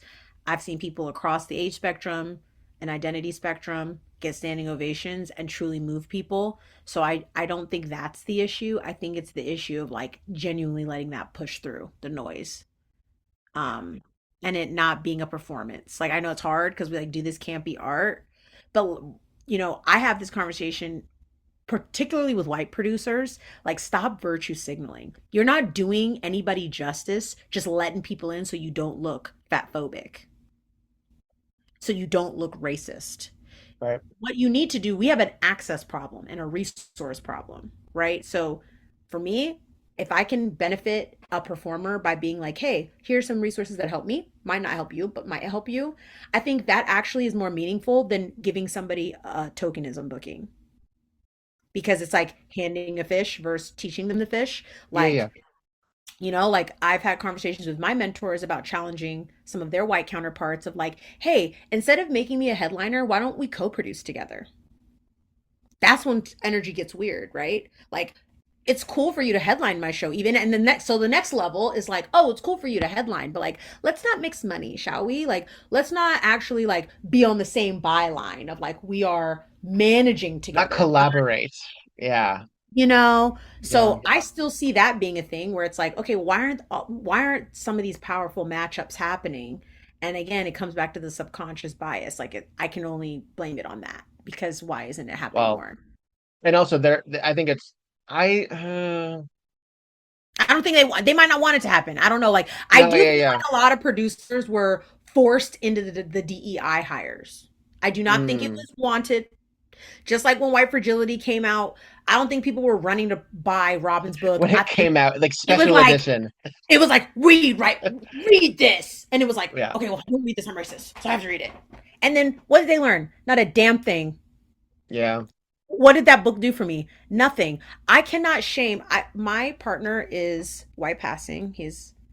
And when we before we got engaged, I sent him to therapy. We went to couples therapy. Then I sent him to an anti-racism recovery coach because I was like, I'm not teaching you about none of this. Before we get married, you need to clean this up. Then she turned into a narcissism recovery coach. That led us to narcissism recovery. And what Okay. we learned in that together was that shame does not work. It works in the short term and it can work. But from a scientific perspective, shaming somebody into doing an action is not a long-term solution. So if shaming worked with white people, we wouldn't be in this predicament. I think we've tried to shame people enough. I think Yeah. it comes from an education, like an honest Well, and conversation that's of why people are being so bold in yeah. their Because now if you look at the rewrite. lineups, I mean now they're blaming it to me, it's a scapegoat to blame it on Trump. It's like no, Trump's not telling you to book this. Mm. Nobody conservative Republicans in your business. So did you just happen to end up with all these white people in the show? And Yeah. again, I want to be clear. I've had conversations with producers. I don't want you to go hunt down a black person because you're in the middle of Milwaukee and there's no black people, even though there's black people in Milwaukee. That's not what I'm saying. Because I also think I've had conversations with some of my black counterparts like, hey, you can't just like put quotas on people. I think that's completely unrealistic. Like there are some places where it's not really that many Asian people are, and we talk a Mhm. lot, we fixate a lot on black, but another thing we're doing in the exhibit is like focusing on Asian and Latino and multiculturalism because I do think a lot of times it's like black or white, and it's like, wow, when was the last Right. time I seen an Indian performer? Right. Or like Well, and we have so performers. many we have so many interracial components as well. Yeah, we have a lot of And multicultural, right? We have a lot of people that are blended, right. and allowing That we will then people to. deny part of their heritage because they resemble one more than the other Oh yeah, I mean, often. the two critiques I got the loudest were I didn't have labels in the museum, even though the exhibit, even though Beehoff's never had labels, and the Guggenheim Labels. doesn't have labels. Like I didn't have time to like make a label for each person's artifact. I mean, now we have like over 200 people like artifacts. I do have label. I do have historians working in Indianapolis and in Davenport. Danny has labels, but that was critique. And the second critique was that I was allowing people to be counted black that were not black to them, but these people self-identify as black. So I had a lot of biracial people uh showcased, and this pissed a lot of people off. Yeah. And that's personal because I said I self-identified. I told everybody self-identify. So I did not vet. I assume there's no Rachel Dolezals. If there is, let me know. But There might be a didn't, Halsey who necessarily, like yeah, I get yeah. it, but I didn't get that vibe. But Yeah. people did feel inclined to make public comments about so and so is not really black, and my own blackness was also attacked. I was told I was not black because my parents are African immigrants, but like I've never been to Africa. I'm very proud of my parents' heritage, but I'm from here.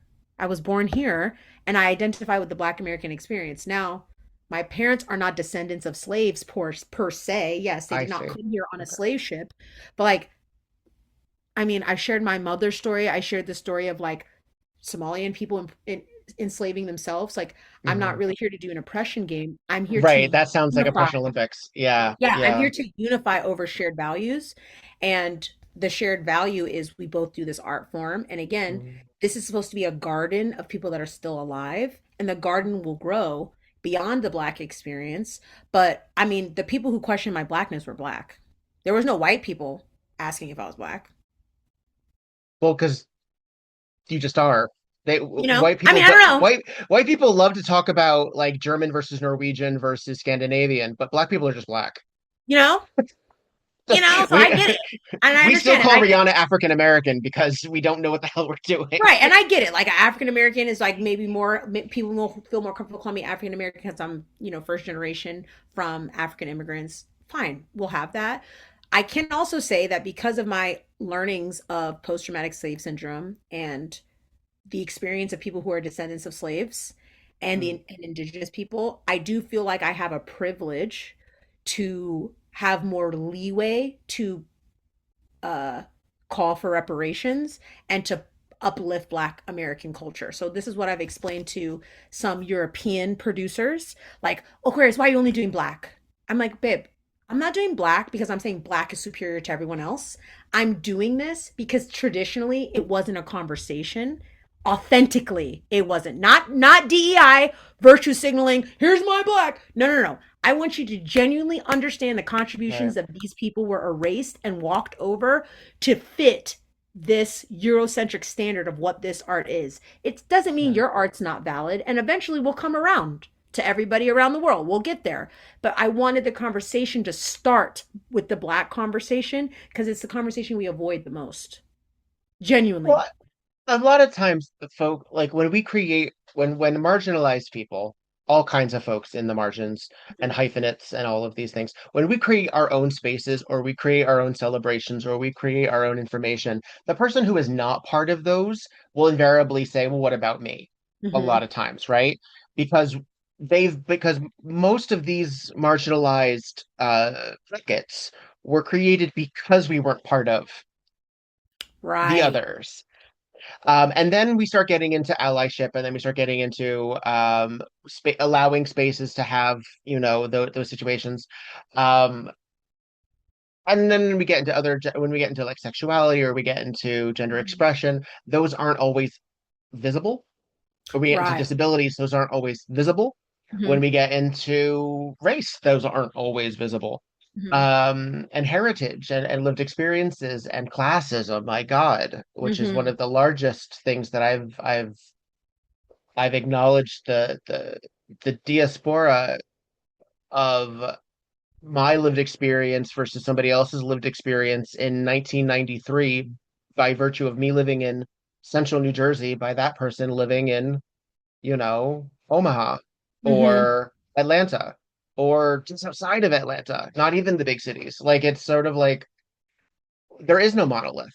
And the more that Mm-hmm. we try to monolith, there's this, oh, I forget what it was called, but it was this really great documentary about trans representation in the media.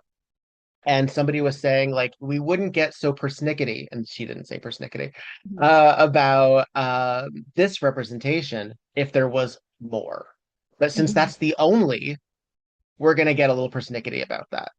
And Mm-hmm. that's why I Yes, that's such a good appreciate example. I Yeah. appreciate the authenticity of coming from your own perspective. If you're saying, "Oh, all these multicultural acts," I remember somebody said, and this is the other problem with telephone, is that I heard somebody say that somebody heard that somebody saw, Hmm. that there was criticism that the B-Hop stage had a lot of multiculturalism acts and that they were so many.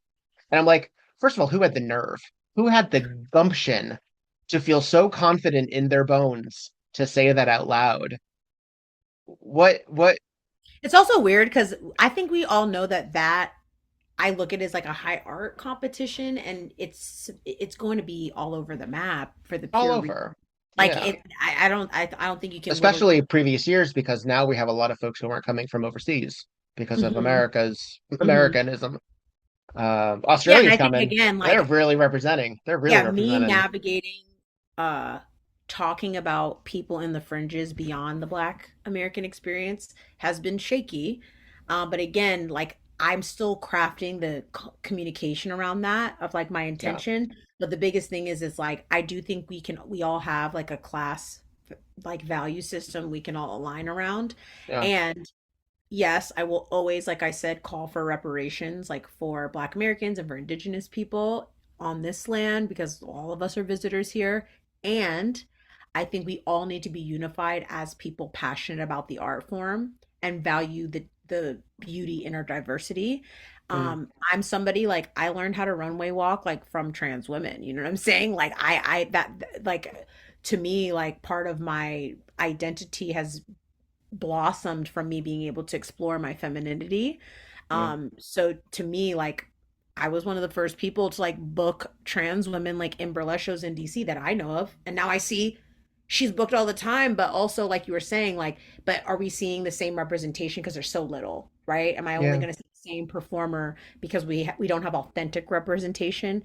And again, I don't think authentic representation comes from token bookings. I think it comes from resource allocation. It comes from more scholarships at academies. It comes from more seasoned or more higher skilled performers taking the time to do service, not like I'm just going to give money, but like take the time to give the note, take the time to say, hey, this is how I set up my business, this is how I Yeah. approach these things. I think that would be a lot more valuable than giving a one and done booking that appears as though you are helping when in reality there's a fear that you're being replaced, but there's no replacing. We're all at the bottom, how I look at it. Like nobody's replacing Yeah. anybody. Like we're all There's no struggling. nurturing. There's no nurturing in that. There's no Yeah. competition. Like there's no room to fight. We're all human. Yeah. We're gonna have dynamic emotion. But in regard to like solidarity, I Mhm. do think that has to go across identity spectrums. And for me, I'm most focused on the margins. Like that's always been in my work. I'm a margin person. I'm a black. I'm queer. My sister's disabled. I'm sure I'm the spectrum. If I got fucking tested, like I have ADD. Like I that's me. That's my Yeah. personal identity. So that's what I'm passionate about. I do think it will take allyship, and I've had a lot of closed door conversations where I've had to get parties in the room that typically would not get in the room.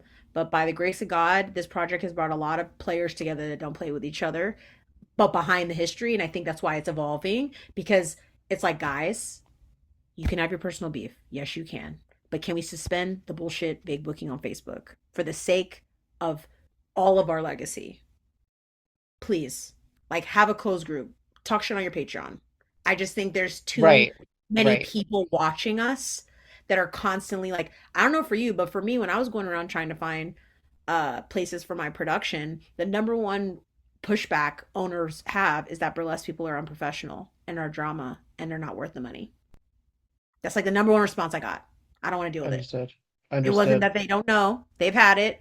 They don't want to deal with it. They don't want to Well, pay for it. They yeah. don't value it. We have attitude. So how do we combat that as like a whole? I don't know if we Because have we're all Rachel from Glee. Like we all have. you know what I mean? Like not everybody's Yeah. a diva. Actually, like I've had a very good experience so far. So I don't know how it will evolve, but I feel race wars a lot in this space. Because I'm in the Black Burlesque group. I see it's a daily thing. This person's doing this. Oh, This and there are person people who hate the fact that there's a Black burlesque group because they find that to really. be, oh yeah, because they find that to be a separatist. And how are you supposed to educate because of course that's your responsibility, Aquarius, Educate who? to educate the people that you're working with Oh to no. know what they should and should not be They could pay doing. somebody. They could pay Queerly Fantastic. Queerly does DEI. And so does Shimmy LaRue. They could pay them. There you go. One of Yeah. the there was a really interesting a couple of years ago. There was something that came up, but I don't even remember what it was because frankly it did not involve me. But there was a discussion, and then Egypt Black Nile was it was like, hey, folks, this is black business. We don't need to actually have everybody listen to this right now. You Can we know, take this somewhere else? And I'm I like, think that's a it's okay valid for point. anyone to have their own spaces. Like, I think it's fine. I think the issue is when that becomes a weapon, Mm, And mm, I think in regard to, again, like the Black experience in the United States, it's always been taboo for us to convene. It's always been taboo to align. And what I've noticed recently is because some of these players are coming together and working, like my board, my advisory board is there's some hot hitters on there. We've got mm, Ashlita, Knox Falls, Egypt. We've got a lot of different personalities on there. We've got Trey, Desiree Demore, Redbone, all people around the country. But the number one thing I've noticed is like we can all align on this. And I mm, think that's even like with the Beehoff crew, regardless of the politics, it's always been that through line. Like we're here for something bigger than ourselves. And mm. I think if we can remember that in the conversations that get heated, it will be easier to move along. I think it's gonna get scarier for, I Oh mean, yeah, not yeah, not bad scarier necessarily, but it's gonna require some adjustment because uh, that it's such a sad thing to say, but that Legends group is getting smaller every year. yeah. It's And not getting necessarily smaller. because people are passing, but the access is a difficulty. This was one of the first years that Judith Stein didn't come because Right, right. The plane. of stuff going on. And there are other people who like there are people who live next door. Gina Bonbon is not in great health right now, so was not able to be there all weekend. Was there for a couple of hours and had to check it. There are a couple of who didn't walk because they just couldn't maneuver. As we hopefully also then learn about our intersectionality with disability as well. Mm-hmm. I hopefully that we will also address that in that if we live long enough, we will all be disabled at some Mm-hmm. point. Mm. Um, It's deep. oh, Jacqueline Box, I think, said that to me, and Mm-hmm. that's a real hit to Mm-hmm. say, oh shit, is making sure that things are that are available and not necessarily accommodations are being made, Mm-hmm. but that things are in place already because they knew you were coming. Right. I learned Not the hard in way with my like first production. I was in this like speakeasy type place that had stairs. And I think it Yeah, was those places are Sally so cool, Stardust. but they're not accessible. Yeah. Yeah. I love Sally. Sally was like, is this wheelchair accessible? And I was like, ooh. So now, from now on, I will not work at venues that like don't have ramps. And you learn, like you learn these things, but also, yeah, like why would I want to deny that experience for a whole subset of people who want to be there? So I mean, I think things will get scary in the sense that people are going to get a little nastier online, but I also think we're getting closer and closer to all realizing that we do have more power than it feels. I do Mm, think obviously we can't change the political process, but I think that there are pockets of sunshine happening, and I'm committed to like elevating those stories mm. as a not only hope measure but a practical example of a place to get ideas, because I one thing I'm worried about for myself is like burning out, and I'm talking about burning out from caring. I think a lot of Yeah. people do start caring, but I've met a lot of jaded personalities in this field due to trauma, and I understand, but that can't be everybody's experience, otherwise we're not gonna make it. No, we have to take You care of know? ourselves. We have to take care of Right. ourselves. Well, And shit. fight and it's I get it's a balance. Like you don't always want to be squaring up fighting. You want to be able to live life and relax. But Danny always reminds me, because we talk a lot because we're getting ready to move in, and she's like, you just every day you just got to agitate just a little bit. Yeah, this is Iowa, right? Yes, Davenport, Yeah. Iowa. Yeah. Mhm. And another, I'm excited to work with her because I really want to talk. I think another missed opportunity. One, The first one was Samson that I like in my lifetime of performing. I think the second one is like tied to like this sex work community for sure. They seem Oh, more you mean organized. the Just in general, interactions, just like that yeah, the why are we, spokespeople. yeah, like in terms of spokespeople, in terms of inviting them into our spaces to as like we have value we could provide them and vice versa. Yeah. Obviously the craze of like the pole studio, like that bubble popped, but there are hundreds of more pole studios than there are burlesque academies.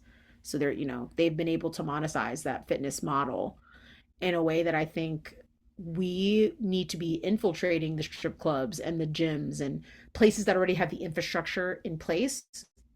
We just need to bring our like magic sauce to them. Yeah. I don't know. I have all Aquarius these Moon, Aquarius. I find you You just a know, no force. shade. I really do try to give off a bimbo vibe because I think it's just safer sometimes that they think that I'm an airhead. It's just It's self-protection. Yeah. You know what? yeah. We contain multitudes. Uh, Hmm. Thank you for being so generous with your time and talking about these stuff.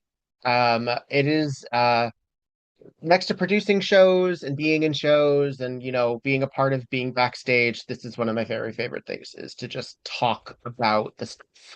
Obviously, so much has to go beyond talking. Hmm. If I can facilitate in any way moving beyond that, I'm here for it. But a lot of what I get where I enter the scene, a lot of times where my door leads to a lot of the talking. If I can help bring it up to the next floor, great. If I can bring it up to the next floor after that, I want to be a part of things. I believe strongly in mutual creation, and I want more symposiums. I want more discussion. I want things to be available. I love the idea of talking it out. I really, really do because Oh my God, we need to it's plan a fireside chat. yeah. When I was lobbying, I loved the fireside chat. I love like they would send us to lunch and it's just people fucking yapping. Just a little assembly, Yeah, I like it. I like it. Um, Thank you for having me, and I my think it's pleasure. revolutionary work. I know 20 years, I am admiring that, and I do think we very much need your energy and your art. I think it's very important, especially like I just think you need to keep going. So whatever we have to do, we got to crowd fund. Whatever we got to do, we're gonna do. Well, thank you for that. I'm going to keep that in my pocket. Yeah. Can you tell the folks the ways that they can keep in touch with you and, you know, the things you do? Yes, yeah. Just keep it simple. At It's Aquarius Moon. If you want to follow the exhibits, everybody wants to be a showgirl, and my DMs are open. Give me a little bit time to reply, but yeah, I'll But it just can keep it simple happen. with that. And my website's it's aquariusmoon.com. So Yes, come hang out with me. ITS Yeah. Aquarius Moon. Oh, I imagine you are an Aquarius Moon because I'm an you can't. Aquarius Sun, Cancer Moon. Don't tell anyone. Oh shit, I just love Aquarius and I love the moon, so then I put it together. that's fair. I won't tell anyone. You did sort of say it on the podcast, but they Yeah. had to get all this way to They have find to that. get all the way to here though. I'm so excited to be able to share space with you in person real soon. Yes, OBF. And let's do it. Let's have fun. Let's enjoy ourselves. I don't know if you are an imbiber, but imagine me finding you at the bar and getting you something Oh, I'll be because hanging out. I appreciate you I'll be so there very, all very weekend. much. Yeah.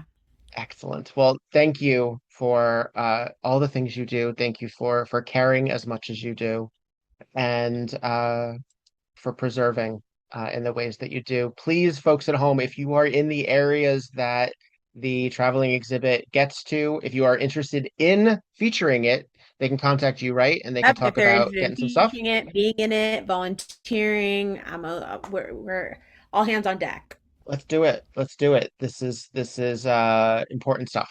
Really, really is. So, my darling, mwah, Thank thank you. you. And let's chat some time off the record too, because I have some questions Please. that I didn't quite feel comfortable talking about in person on the Okay. cam. But I want to I'm here. know some stuff. Yeah. All right, darlings.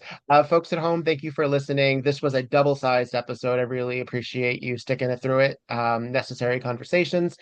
You can throw dollar bills at the patreon.com/WeBurlesque or in the footnotes all the ways that you can support me and my adventures. Thank you so much. Mwah. Hi. Bye. Amazing.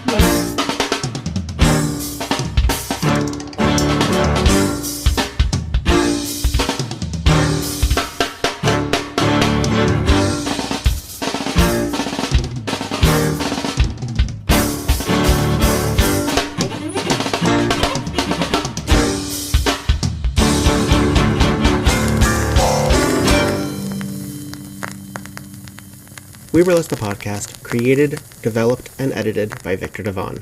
Podcast artwork by Logan Laveau. WeBurlesque the podcast cover art photography by Atticus Stevenson. Theme song, On a 45 by This Way to the Egress, used with permission. All incidental music via Pixabay under the expectation of fair use. Please visit WeBurlesquePodcast.com for notes on this and every other episode. Follow WeBurlesque and Viktor Devonne on just about every platform, and support the podcast via patreon.com/WeBurlesque. Don't got the cash? Please follow, subscribe, and give 5 stars on every platform you can get your hands on. It really does help. All original material is owned by Viktor Devonne and White Elephant Burlesque Corporation. All other materials property of their respective copyright. No infringement, while likely, is intended. This episode and all episodes thereafter are in memory of Lucky Charming. Miss you, friend.